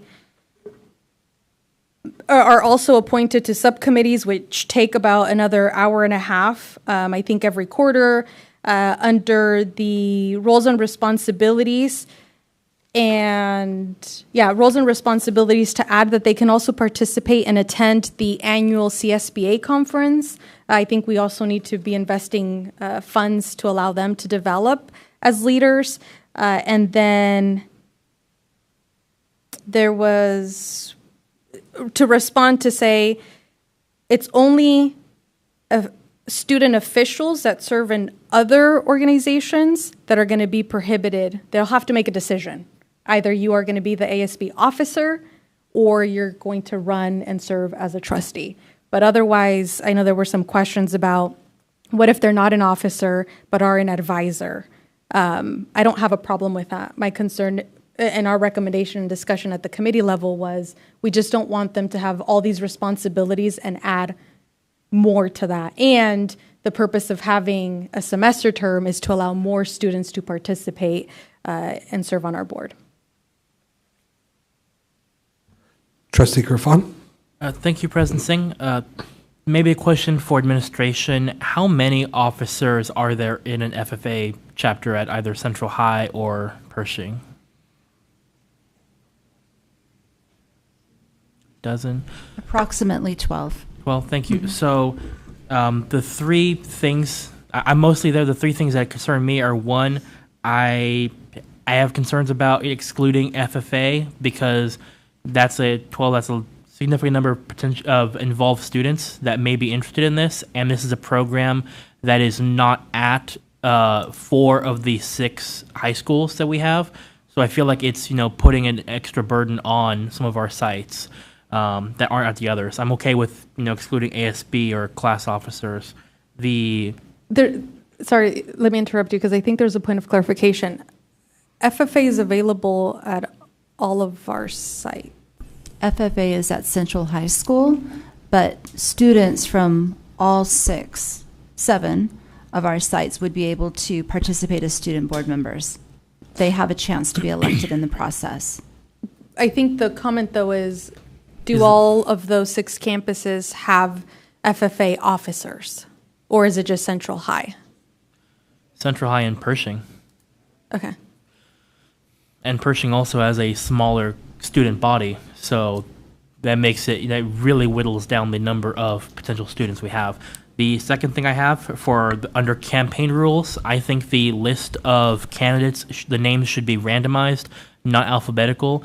That makes things very difficult for our students who have names that end with Z, because as we know, when it comes to voting, there is an inherent bias for the top candidate listed. So I would have a problem with that as written. And then third, I think that while we have this great election process outlined that would allow us to have student board members set for the next semester, students have been asking us for this for many months, since the fall semester, and I feel like, it would be beneficial for the students if we could appoint the 2 students for the remainder of this term, just so they have that opportunity to be involved. That's it. That's my 3. Trustee Sellers? As far as class officer elections, what time of year is that normally conducted? Would it be possible to as we move forward, I know this year is a little difficult, but to have the student board member elections prior to the class officer elections so that everyone has the opportunity to run for this position. If they're unsuccessful, then they still have the opportunity to participate in other positions. Yes, we decide that. This is just the recommendation. Yep. And again, going back to the initial conversation, it's our first time. We Sure. just want to get the process going. But yeah, absolutely. Because I think that may free up some of the concerns here that, do I choose this group? Do I choose this position? Well, let's just have them in order so that gives everyone the opportunity. As I read through this here, just want to make sure I'm reading this right. I think the intent is that the students will have and maintain a minimum 2.0 GPA, not just have it at time of election. Yeah, they have to maintain it. I think that's consistent with the rules for any other like athletic program or maybe even some of those other offices. Right. I believe it's in our bylaws and some of our board policies and our administrative regulations. They do have to maintain. Yeah. So it would be progress reports and then report cards. In the event that there is a vacancy or as time goes on, I understand right now this is new, everyone's very interested in it. 10 years down the road, if there are campuses that we don't have any student interest in, is that we have flexibility to appoint someone, just take the next runner-up from another comprehensive campus. If there's any thoughts on that right now? So we talked about that during our committee meeting, and we tabled the discussion because, quite frankly, we ran out of time.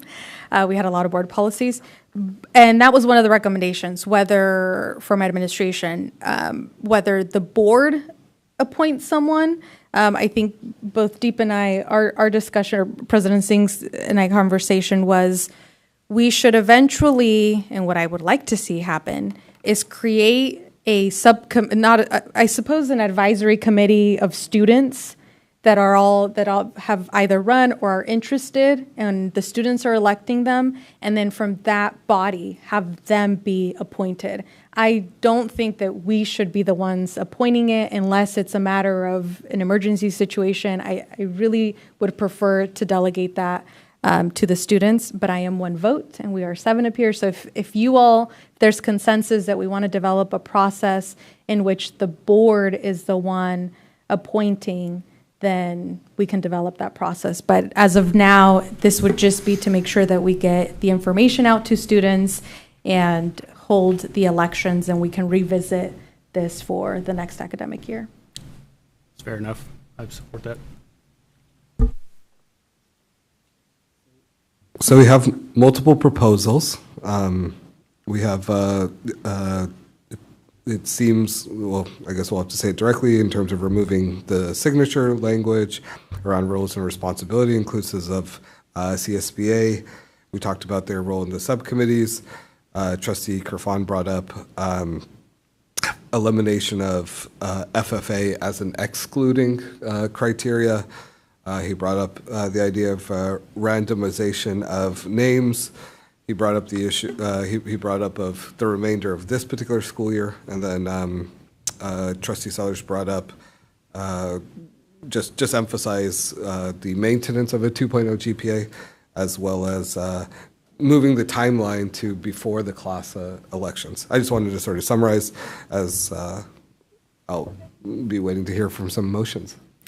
So I would recommend that based on the feedback, if I can bring this back to the next board meeting with some of the revisions. What I would like to request for purposes of officers, and just so that we're making an educated decision, is perhaps, I don't know how much time it would take to get a list of who is an officer in these student organizations. Because if we're making the decision to exclude FFA officers, what other officers should we consider? Or should we just limit it to ASB and class? So you have your class president. My leniency, to be honest, is just that, because I think there's so many different clubs. Once we go down the route of why one club is not in or not, I think with class president and ASB, it's a little bit more black and white. I think once we start adding clubs, it's going to be a little bit more difficult. Okay, I'm seeing heads nodding, so there's consensus. So disregard my request. We will remove that. The election, well, I guess, do we want to vote on this now? With the revisions? Yeah, so why don't we spell out the revisions and then potentially vote on it now, if for no other reason to move the timeline, because at least to be set at least prior to the class elections, which we said are this month in March. They're already happening. Yeah. Yeah. Okay. So we won't make this cutoff. I mean, Yeah. essentially, we have to approve a process so we can at least have elections as proposed here in May. Nope, elections. Yeah, in May. So we have someone to begin the next academic year. And I would recommend that we follow that. And then for the following year, for the 26, 6 to 7 school year, we move the timeline. Right. Okay. So some additional recommendations that I had would be, right after in January, the board voting unanimously, add a sentence that says, student board members shall be as follows. It's just clarifying under roles and responsibilities to add opportunity to attend annual conference of the California School Board Association for Student Board Trustees. Under time commitment to include quarterly subcommittee meetings lasting approximately 2 hours. And then under onboarding, the onboarding, I didn't have any recommendations. I have no objection to doing a random listing of the student votes. Does anyone have any objection from the board? Okay. So there's consensus there. We're fine with only excluding ASB and class officers will be the only ones excluded.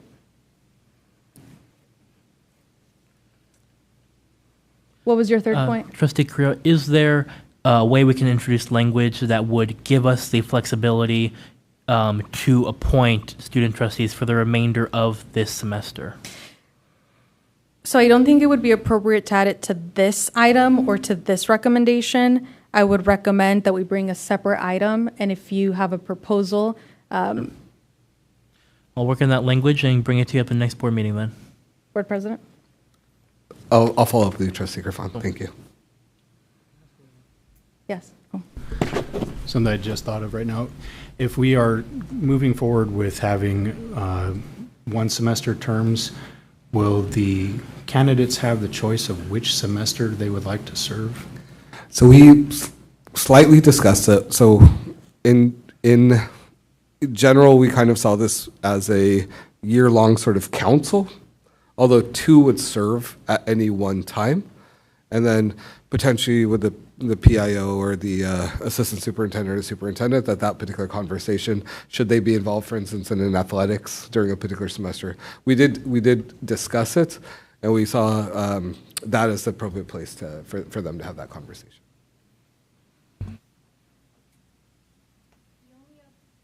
The only other recommendation I had is with respect to campaign rules. There's somewhere on the document that recommends, right above the campaign rules. It says that the superintendent of communications and public information officer will act as arbitrators of disputes related to campaigning. I would like to encourage that one of us from the board, whether it's the president or the vice president, or we appoint someone to serve, I want to make sure these are our seats, essentially. We've made the decision, thank you all, to have students, and I think that we need to be part of that discussion to make sure that the wishes of the board are being carried out correctly. Is there any discussion as to who, I was just saying an officer because it's easier to name than to say the board shall appoint or elect or something. Vice President Creel, maybe I think the language that might be most flexible for us would be the board president's designee from the board, because that allows the board president to allow themselves to do it, or if they're busy, they can appoint someone. Okay, so it'll say the superintendent and communications and public information officer and board president or designee. Is there any discussion about the campaign rules? We need to make decisions here. So I'm fine with the 3-minute video, reminding students they need to use appropriate language, and then some of the recommendations from administration are whether we want to have specific requirements, like what should students be talking about in the video, and then how we're going to offer technical assistance and access to support, and then finally how much time we want to allow students to campaign for their election.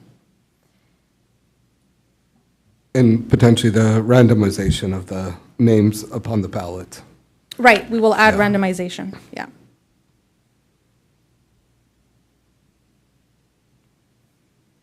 Well, since our PIO is going to be involved, I would recommend that for any student that needs assistance or support, our PIO is responsible for making sure that the student is able to create a video and provide access to whatever equipment. Yeah, this is something that we're already doing with some of our student interns, so we're more than happy to help them out. Fantastic. And maybe you can enlist some of those interns to help their fellow colleagues. Was there a comment? Trustee Kirk? Thank you. I had a question about the campaigning, how long we can campaign. Are there rules in place for the ASB and class presidents and their limitations and what they can address? Yes, there are some limitations, and I can share those with you, primarily just because they are at the specific school sites. They don't have the video component. However, there are limitations on, what they're able to publish and on the internet through social media. So they do have some limitations. And then additionally, is that the same time with the timeline? If they can have posters and buttons and media, so that's one of the things we're asked to consider? Yeah. Are there guidelines for that as well? Yeah, there are. The timelines are consistent with allowing the campaign period. This one is a slightly longer campaign period, whereas at the school sites they have about 4 days. So this time period, just because it's also multiple campuses, it does allow them to campaign for a longer period of time.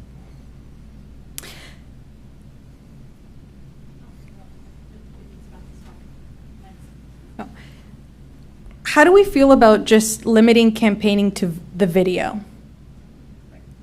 So that nobody's spending any more money or time and trying to get buttons or posters and deal with how do we enforce? I was thinking about equity and being equitable here. And what I was going to ask PIO, and I don't know if this is appropriate, my experience with young people tells me that there needs to be some instruction and some more intensive support. I mean, we have very technologically savvy young people, but making a campaign video is an entirely different thing. And so I'm just want to make sure that it's said out loud. Like, if we could provide these young people some structure around it. I don't want to just say you have 3 minutes, you have a video, you can make a 3-minute video, let's make it appropriate. It could be anything under the sun. Like, this is part of a learning opportunity, to engage with your student body. What are you going to offer? What are you most passionate about? What do you think are the issues? Like, we need to kind of structure it in order let's set people up for success.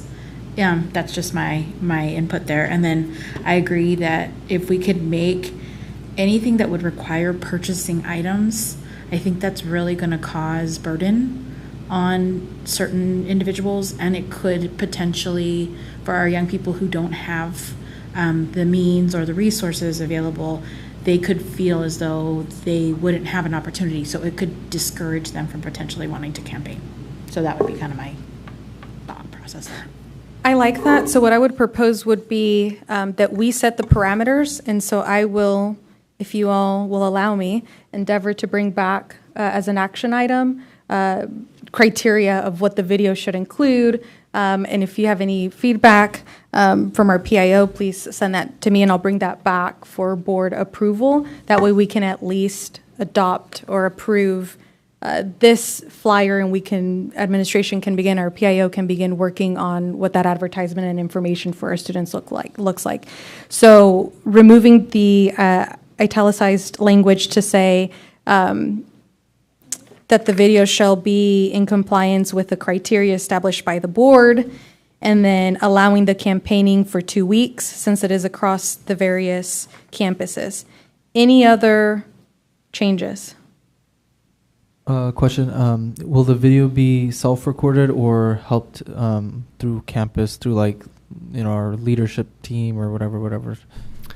Yeah, so some of the school sites, they do have video production, so they do have access to cameras and microphones and everything.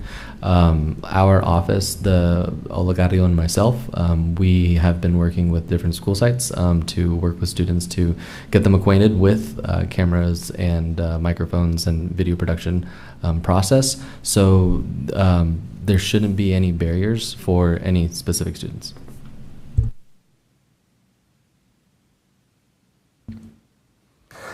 So have we noted all the items, at least that will be seeming like that will be have a motion soon, with the addition of criteria that will come back at a future board meeting? Yeah, and what I would suggest is once we take action to approve, when this item comes back, to approve the criteria, video criteria, and perhaps maybe having some of that language about what efforts are being taken at each of the campuses, we bring back a final document so that you all can see and make sure that it is correct, and I can work with administration to make sure that it includes the language that we've all talked about in the components.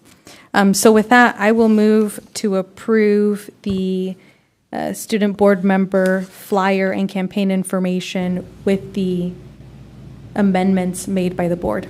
Second. I'll second. Oh, sorry. Thank you. We have a motion by Trustee Carrillo. I heard my voice second, so I'm going to put myself. But those in favor, please say aye. Aye. Aye. Those opposed, nay. Those abstaining, motion carries 7-0. We move on to our information items this evening. Item number 1, receive information regarding revised board policies. Vice President Carrillo. Thank you, President Singh. So I am presenting this item again because I have been chosen as your chairperson for the committee. So the committee reviewed each of the board policies very thoroughly, and we did have feedback and revisions. I hope that you all read them. If you perused or sped read most of them, I suggest that you go back and carefully read the 2 last board policies, which is 9240 and then 9270, which impact us directly. There was all of the changes to all of the board policies and board bylaws are related to changes and updates in legislation. Specifically for board training, we're now mandated by the government code to have a training, and anyone who isn't going to complete their term by January 1st, 2026 needs to complete a 2-hour training. And then there is language about conflict of interest. We did revise both of these policies to include limitations and parameters around the authority for us as board members to go to conferences. And currently our board bylaw allows us to select a different conference if we want to attend other than the CSBA. And so we've added parameters that if we're going to do that, we need to make sure we notify the board president and that the board is approving it, just to make sure that that is something that we're collectively making the decision and we're allocating funds, and to make sure that we are being good stewards of the public's money. All the other changes are available in Redline. Like I said, we made changes to some of the other policies. The outside visitors policy in particular, we revised that language to specifically identify that any public official and any law enforcement also need to comply with any of our visitor policies. And that was to be consistent with our previous board policy and resolution that we've passed about immigration enforcement and making sure that we are maintaining appropriate classrooms without disruption by anyone that is on campus. With that, I'm happy to answer any questions. Otherwise, I'm requesting that this come back to our next board meeting for action. They can come under consent unless anyone in particular wishes them to come under action. Questions or comments from the board? I Trustee think Chavez? it's important to say thank you for doing all this work. I know you don't ask for it, but I know how much this must have taken to put together. So thank you for taking that on. It was a big task. Well, I will say, I mean, I stole a lot of the work from administration. I just get to add additional revisions, so thank you.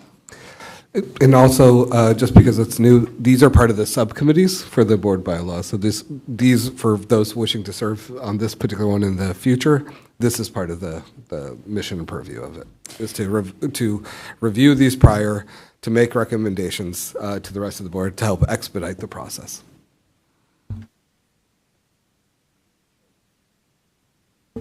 Trustee Sellers?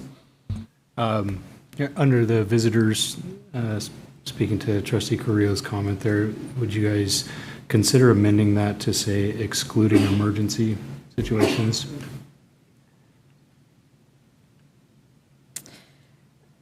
We can, I mean, if it's an emergency situation, they don't comply with any of our visitor rules. And I just wanted clarification on that. Yeah, I think last we thing have. I want to have to do is check in at the office if somebody's needing help. Yeah, no, that would, I mean, there are also situations for law enforcement, if they've declared an exigent circumstance, they don't have to comply with any rules that we set. I think we have other administrative regulations on this, but we can add that language, except in emergency situation, so I will add that. If there are no other questions, can I have this return under consent? And if anyone has any issues or questions, please come and talk to me. We move on to item number 2, receive information regarding district dress code policy. Supervisor Smith. All right, good evening, President Singh and members of the board.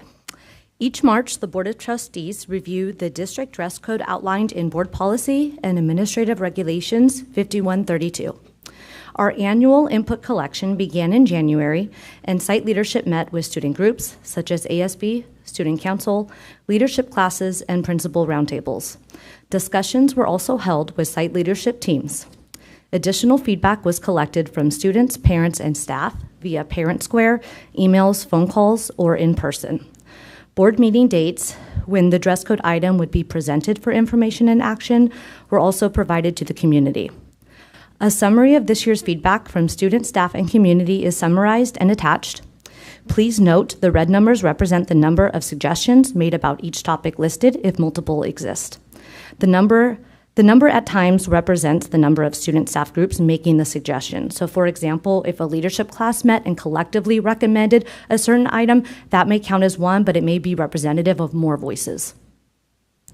We have also included a draft dress code flyer to help further a consistent understanding of current dress code practices. I would like to note one particular suggestion made for more fairness towards female students. In consultation with our Director of Diversity, Equity, and Inclusion, and upon review of dress code policies from neighboring districts, we have found our policy to embody some of the most inclusive and fair language toward female students. An example of this is in the past 2 years, language has been removed around specifics of strapped width or short length. We hope the draft dress code flyer will help highlight this equity for females. Based on feedback received, the district has discussed possible changes made to the allowance of professional team attire. However, we seek your feedback in this decision. In our review, administration has recognized the following pros and cons regarding this potential change. Pros include, it would allow further student expression, expand clothing options, and limit instruction time missed due to dress code violation. The cons included potential safety concerns, student conflict, and sites possibly enforcing gang-related attire in a manner that could be considered unfair. We look forward to your feedback and recommendations. Administration is recommending this item be placed on April 8th agenda for action, and I am happy to answer any questions. Questions or comments from the board? Trustee Carrillo? I apologize because I'm not seeing, what are the recommended changes? if any? We are discussing, because if you notice on the suggestions, Yeah. so allowing professional team apparel was the main item suggested that didn't already currently exist. So we're hoping to help clarify things through the flyer, but that item specifically was called out as to allow something that right now is not allowed. And so as a district, we've come up with some pros and cons. There is no direct recommendation. We wanted your feedback on this, kind of weighing those pros and cons and see how you felt. Okay. So we've had this discussion before. Okay. Well, President Singh and I have been on the board when this discussion occurred. I am pretty certain maybe 2 or 3 years ago, we used to list the professional team apparel that was permissible and that which wasn't, and we believed, I remember believing that was not equitable because, again, it goes back to then enforcement. And so we just made the decision, and there was consensus or unanimous support to actually change and just say no sports apparel unless it's a special day. I know there's like Spirit Week, and they have bring your team day whatever jersey, then that was permissible. What we were avoiding was previously there was naming of specific teams, Yes. and we wanted to eliminate that. We have a different board. I would just say whatever we decide, so long as it's fair and equitable, so that we're not then allowing administrators, we respect your decisions, but allowing them to decide, no, that's gang related, this is not, that's permissible, this isn't, because I don't want to see an increase in suspensions or detentions or expulsions as a result of dress code violations. And we have made significant changes in the last 6 years that I've been on the board, specifically making sure that there is our policy is equitable and is not discriminatory or suggestive based on sex. So, and in fact, our students have even advocated, we changed our policy related to hairstyles and hair colors as a result of students advocating for those changes. So just some feedback for everyone else to be aware. But I would invite whatever feedback comes back about professional team apparel, so long as there's some consistency and it's not going to be a subjective enforcement of that rule. Thank you. Can I just add as well, one of the things that we discussed was that was certain sports teams. What we're finding is that gangs will identify with a different team at a different time. So they might identify with a particular team this month, and 6 months from now they've switched to another one. The only one that we see that's consistent is Bulldogs, and that is something that we've been really firm about in our dress code, that that's not allowed on school sites.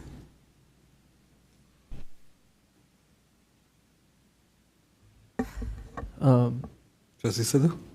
As a fan of sports, I mean, I guess like a better compromise would be, rather than allowing it like full go, anybody can wear anytime. I think what would help is having more sports day, dress up days. I think rather than limiting it to a Spirit Week, maybe once a month they can express their sports team, I think would be okay, in my opinion. And that decision would be made at the site level? Yeah, currently principals are able to kind of set their dress up days and what that looks like for the year. So for those listening, they might hear that one trustee would like to see more of this. Trustee Kerfan? If I can move on from the conversation of sports apparel, the input has me a little confused. What does our current dress code say about pajamas? So the current dress code, that is on the flyer. So the flyer is highlighting what it says about pajamas and hoping to link it to pictures to help make it a little bit more clear through the visuals. So that is what it says right now, that sweatshirts and sweatpants and flannel pants are acceptable, but pajama bottoms may not be worn. So we did our best to match that representation with the images to illustrate that. Okay, that makes sense for me. Thank you. Welcome. Trustee Chavez? I have a question about how some of these things are phrased. So it just says input is solicited from students, parents, and staff.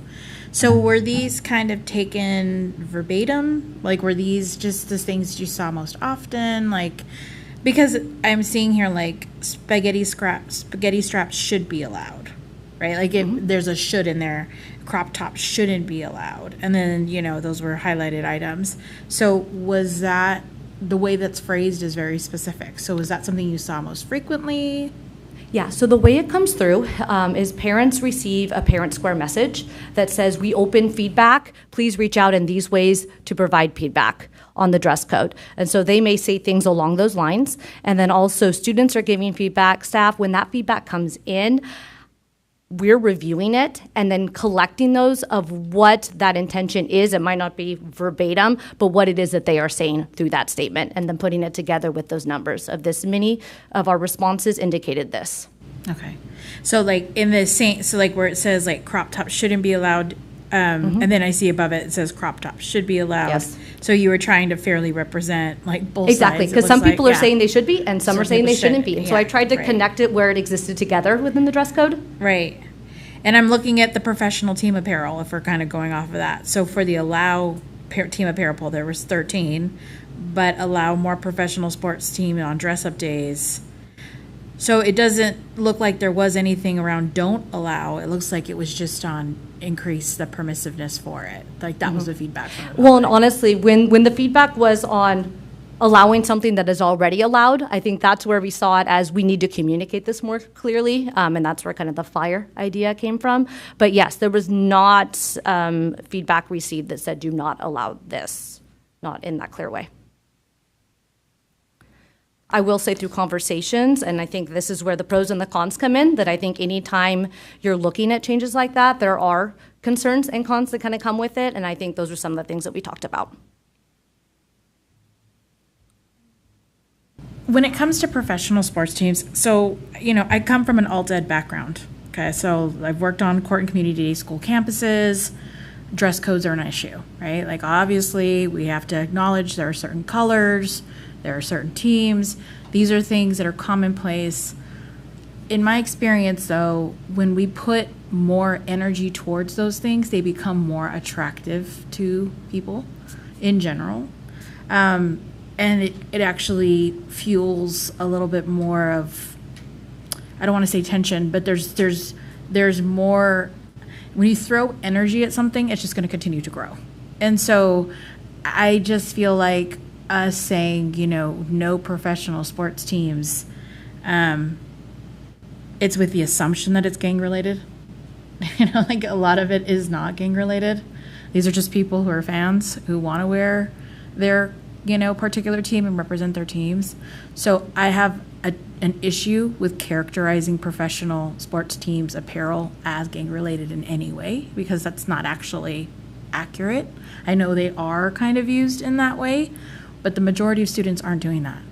Like, let's just be honest about it. Like, and if you do have that issue on your campus, it's going to be up to the school site to identify those individual students who are using that as a representation that could bring about behavior that could be problematic. That's a bigger issue, I think, for the site than for us to make a generalized kind of policy around no professional sports teams. And especially when we come from Fresno State, like, to say no Bulldogs apparel, I mean, think about how many of our young people have alumni or that are planning on attending that college in particular. So I think it's a little bit narrow-minded to think that way, in my opinion. So I think we just need to be really careful to not make sports apparel synonymous with this idea that we're protecting ourselves or preventing something by saying that, you know, it could potentially be gang-related, in my opinion. Trustee Carrillo, and initially respond, then I have Trustee Sellers, and I have Trustee Kirk. So that's where we as a board need to have the discussion and provide direction. So I do want to make very clear that the policy before, I want to say 2 or 3 years ago, maybe even 4, did say professional team apparel permissible, except for, and now I'm making up words because I don't remember the exact language, but like Bulldog or something that was clearly associated.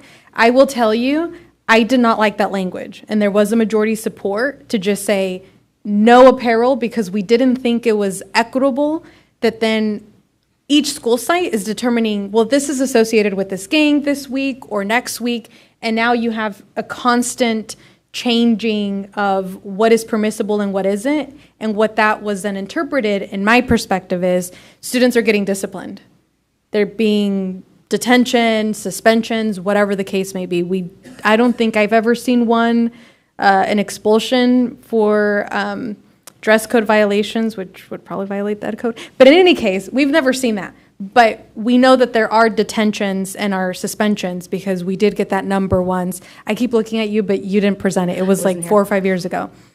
That bothers me. We're literally taking a student out of the classroom when our job is to educate them because they're wearing apparel that we've now determined based on the information we have that it's gang related. And rather than allowing administration to have that responsibility and authority, we just said as a board, we're changing the policy, no apparel. So if we want to change and go back to this is what we've determined, or we don't care, deal with the issues differently. It doesn't matter what students are wearing.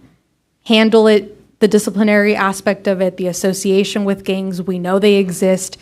Be more proactive. That's the direction we need to give, and we need to revise our board policy accordingly. So I just want to give some background and then remind us all that this is our authority. We can revise the board policy to say, within reason, whatever we want it to say and what we want to permit students to wear. Trustee Sellers? Thanks. I'll build on that in just a moment. You guys stole some of my thunder, but do you know how many total people participated in this survey? I don't have an exact number for you. Can you ballpark? We're 100 looking at people? 24 campuses, yeah, at least more. Okay. I mean, easily 30 to 50 staff per campus, adding on the student groups. Yeah, we're looking. Okay. As far as other garments go, and yes, there's gang activity in our school district. There's gang activity in our city. There's no denying that. Have you guys seen affiliations with other garments? Because the reality is, if I know there's gang members here, it doesn't matter if I tell them don't wear a Bulldog sweatshirt, don't wear a Chicago Bulls hat. They're still gang members, and I'm going to wear a blue baseball cap or a white T-shirt. And the reality is, we're trying to legislate a problem out that this isn't necessarily the most appropriate way to deal with it. Well, and there's other interventions that we put in place to support our students. And personally, I would like some more time to think about this, but as right now at the moment when I'm leaning to it, thinking like, just wear what you want to wear. And we will deal with the problems as they arise, and corrective behaviors, measures in place, and start focusing on the actual problem. That's kind of where I'm thinking right now, but I would like some more time to think about it. Trustee Kirk? Yeah. Thank you. All of the debate about professional athletic teams, I'm going to go ahead and speak for our colleges. Yes, we have an issue with a gang presence that has taken the identity, part of the identity of one of the biggest colleges that our students will be attending, eliminating the ability for them to wear that T-shirt that says Fresno State that doesn't have the Bulldog or things like that. So I'm also going to stick up for Fresno City College and Fresno Pacific Sunbirds, that we have a lot of. And I do want to highlight too, just to make sure that in the policy, we can wear college attire when it's academically affiliated. It's more of the mascot that is specifically stated that we're not highlighting. So if a shirt just said Fresno State, you wear it. That's fine. Yes. If it says FPU, that's fine, as long as it doesn't have one of the logos on it. Yes. Okay, because I think it's so important for our students to be able to rep their We agree. colleges that they want to go to. Thank you. So it looks like we'll probably have this item returned under action. So give a little bit more time to contemplate. Okay. Thank you. I'd like to add one thing because we did mention the discipline, and I just want to say the schools have been doing a lot of work to address these situations and get students back to class, giving spirit wear, giving clothes donations for students to change into so they're back in class and it's not becoming a detention or discipline issue. Thank you for doing that. Thank you. Thank you. Thank you to you and your team, Supervisor Smith. There's never any negative association with the banana slug. Depends where. Item number 3, receive information on Cordelie Williams uniform complaint procedure. Director English. Actually, I'll take this item tonight. The Williams Uniform Complaint Procedure provides information on reported deficiencies of sufficient materials for students or complaints regarding facilities. Administration is recommending that this item be placed on the April 8th board agenda for public hearing and then approve the quarterly Williams complaint procedure. No other question. We'll have this returned under action to have the public hearing at the next meeting. Thank you. We move on to item number 4, receive information regarding Citizen Bond Oversight Committee application. Director Rodriguez. Thank you, Board President, Board of Trustees. For your consideration tonight, we have the Bond Oversight Committee membership nominations to fill vacancies that currently exist on our committee. We would be eager to work with participating the volunteers that are appointed by this board.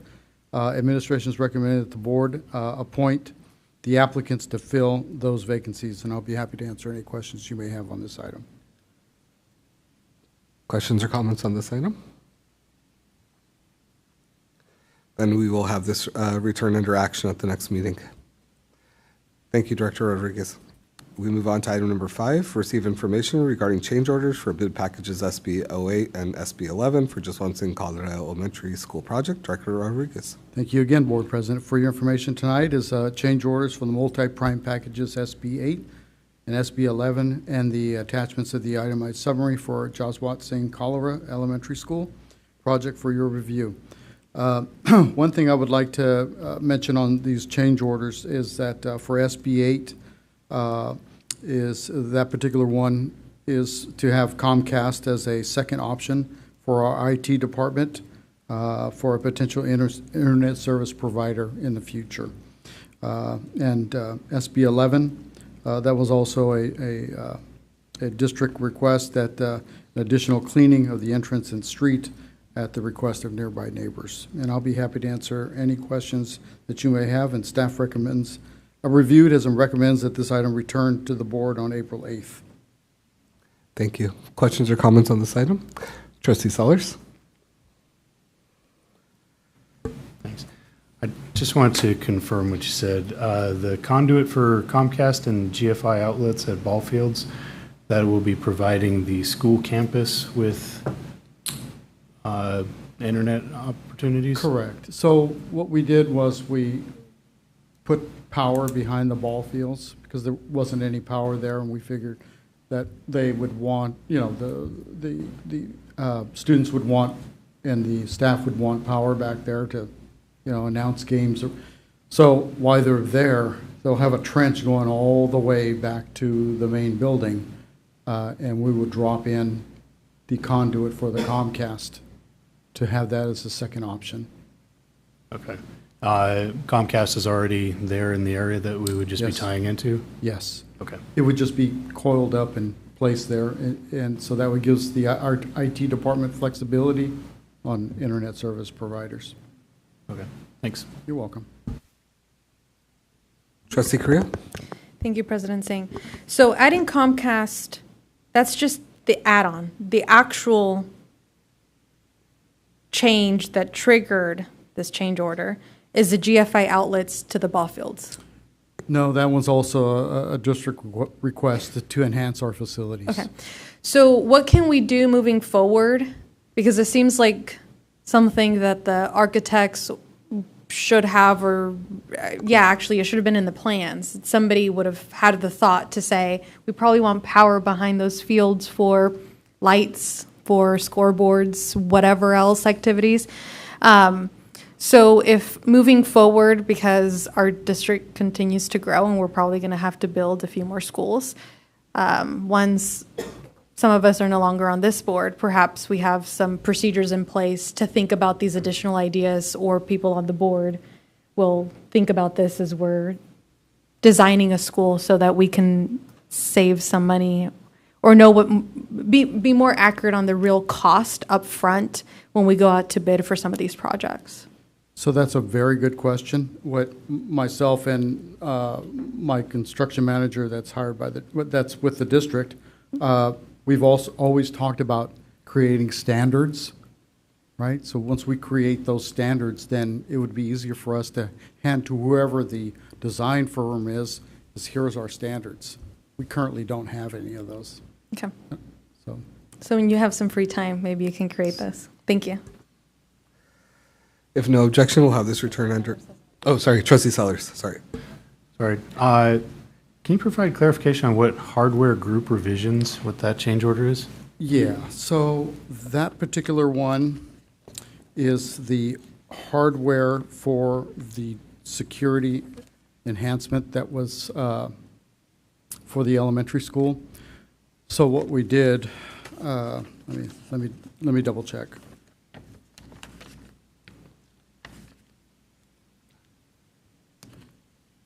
Yes, so those are the exterior doors, and the consultant missed 3 doors. So that's what that one is for.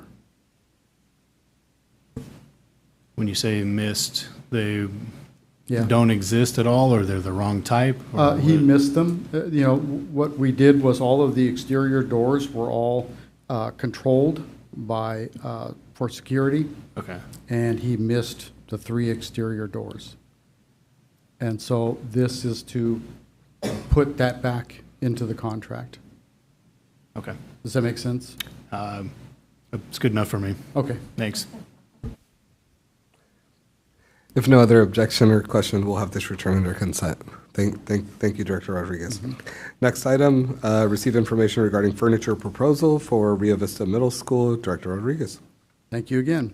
Tonight is a media education furniture proposal for Rio Vista Middle School for classrooms 807 and 808.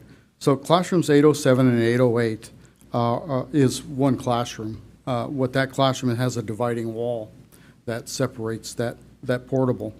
And in order to make existing classroom space available for incoming students for the 2025 school year, the support staff will be provided office spaces for the vital services that they provide to meet the growing needs of our students.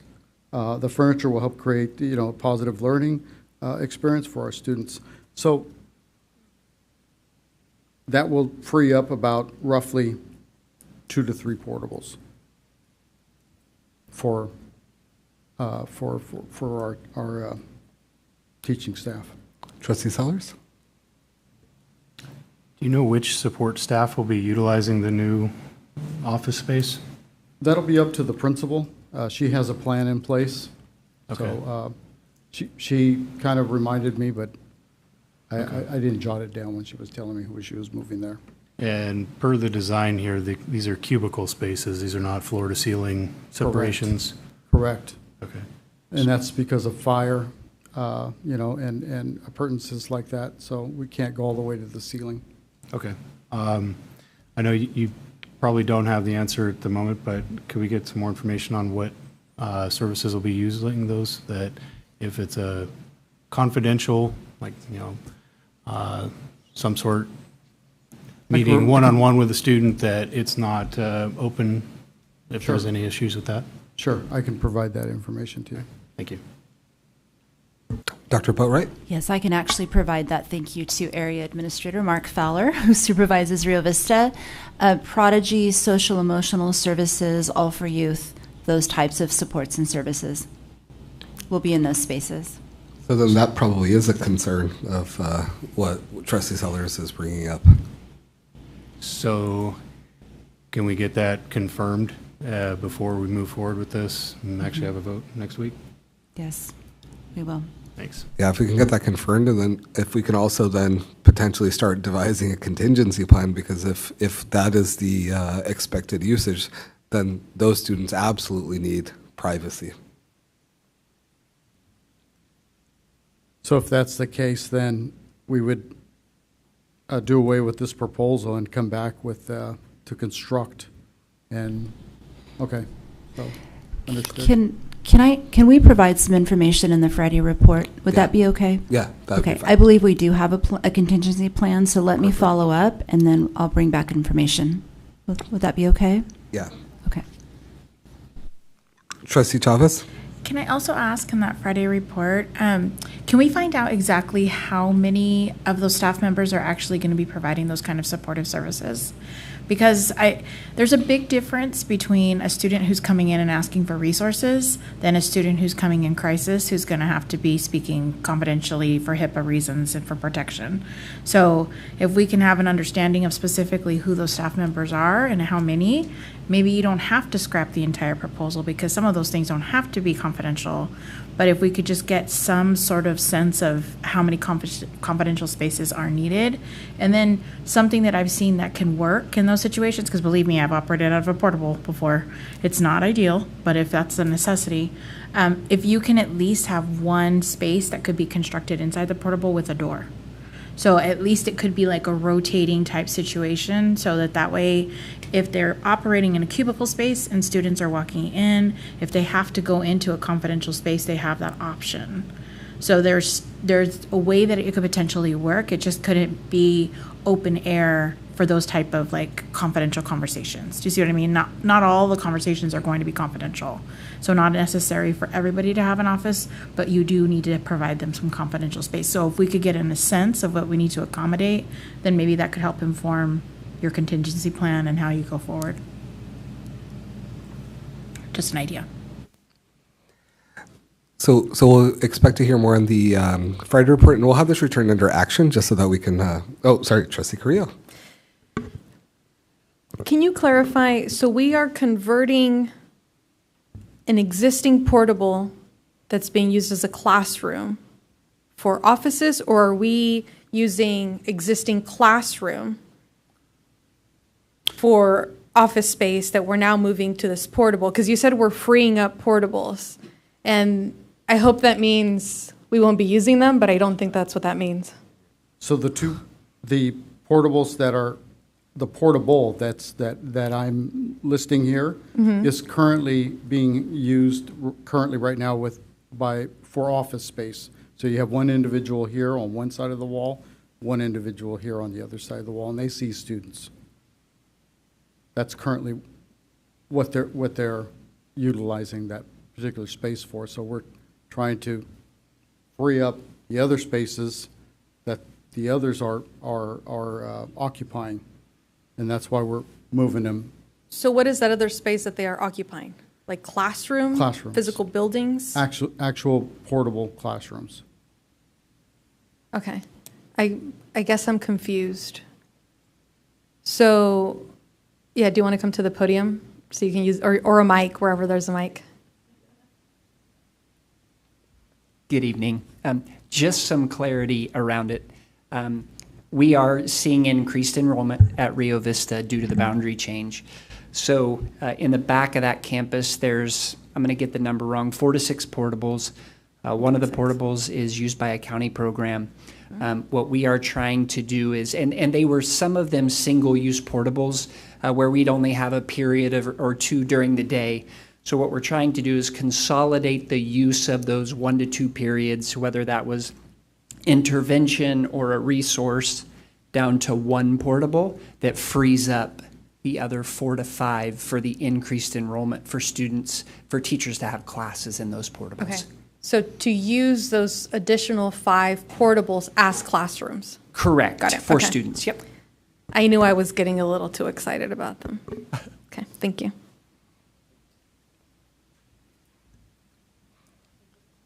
So one more, and I won't make you get up to the thing. So it's just one portable that we're talking about that's available for this reconstruction to house this supportive program, correct? Correct. Okay.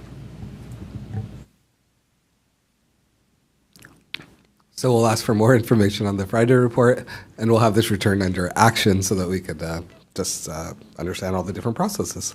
Thank you, Director Rodriguez. Thank you. We move on to item number 7, receive information regarding purchase of copy paper for district-wide use through ODP Business Solutions. Assistant Superintendent Iqbal. So this is a district-wide copy paper contract. The district goes through Omnia contract to buy bulk from ODP Business Solution. However, our staff were able to renegotiate the price, so it went down from $62,517 to $60,342. So administration is recommending that this item be placed on April 8th, board agenda for action.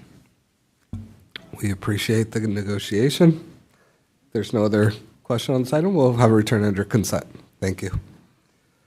We next have item number 8, receive information regarding renewal of district-wide security services contract for the 2025-2026 school year. Director Bott.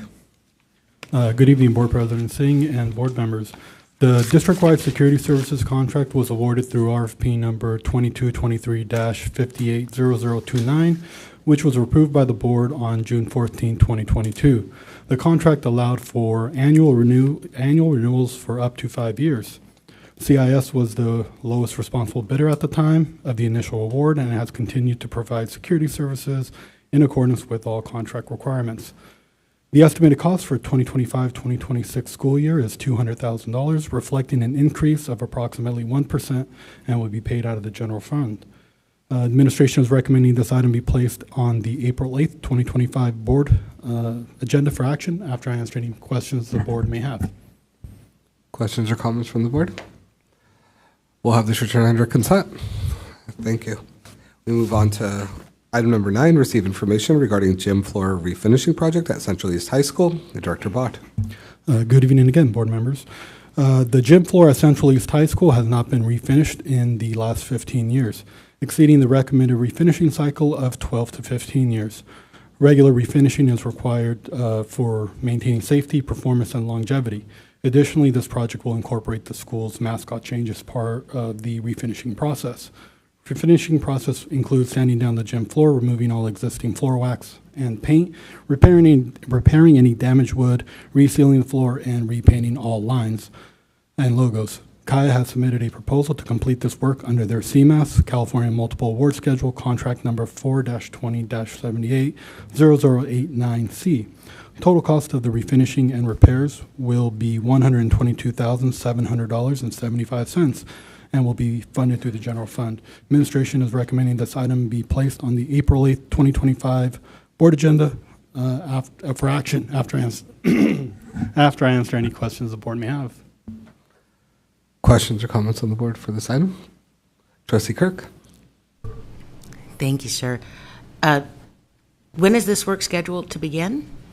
So we haven't scheduled it. Once it gets approved by the board, we'll schedule it tentatively. It's going to start after Central High School's gym that was previously approved. And so if they have not selected a mascot by that time, will that delay this process? That will delay the process. We have tentatively started the design process, but without any logos or names, or without any names, just general spacing of the floor and what colors and stuff. Dr. Boatwright. I was just going to mention that they did select their mascot. It's the Bengals. Yes. Not the Kodiaks anymore. Not the Kodiaks, no. Check my email more often.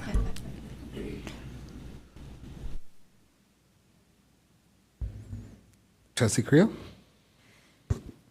You mentioned that we haven't done any, we haven't refinished in the last 15 years. So it's perfect that we have to update it anyway. Mm-hmm. Is this something that we're going to add to the deferred maintenance list moving forward? Yeah. And so that it's going to be on a regular, so that you're not saying it hasn't been 15 years, but there's a normal cycle, we're getting this done, blah, blah, blah. Yeah. Okay, thanks. So we'll get added on to deferred maintenance in hopefully in about the third cycle of our 5-year plan.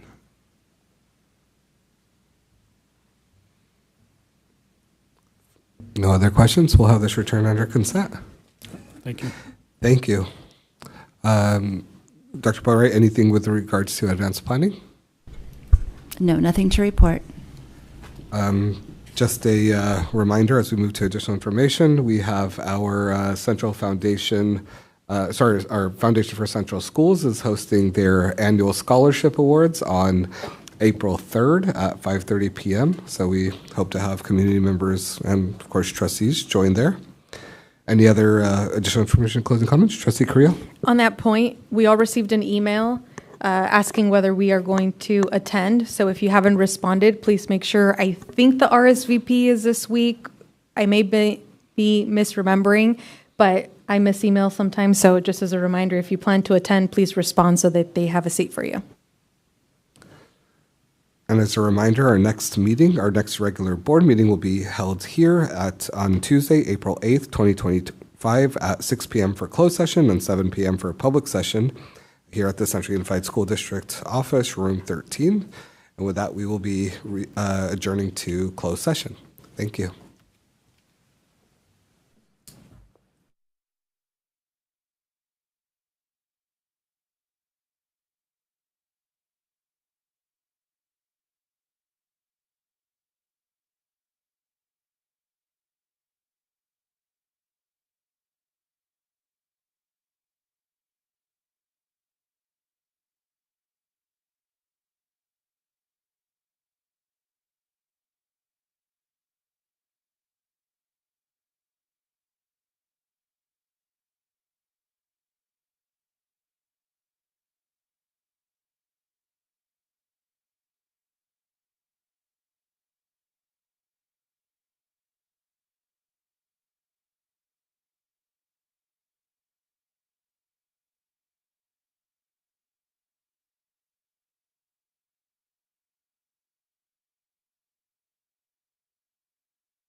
Good evening.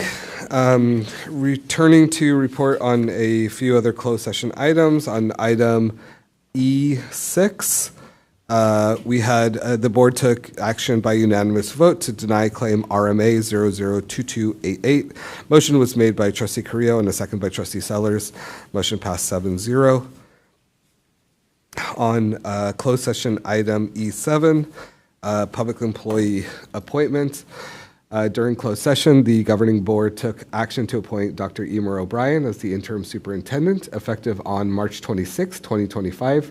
The results of the roll call vote were as follows. We had a motion by Trustee Kirk, a second by Trustee Kerfan. The motion passed unanimously 7-0.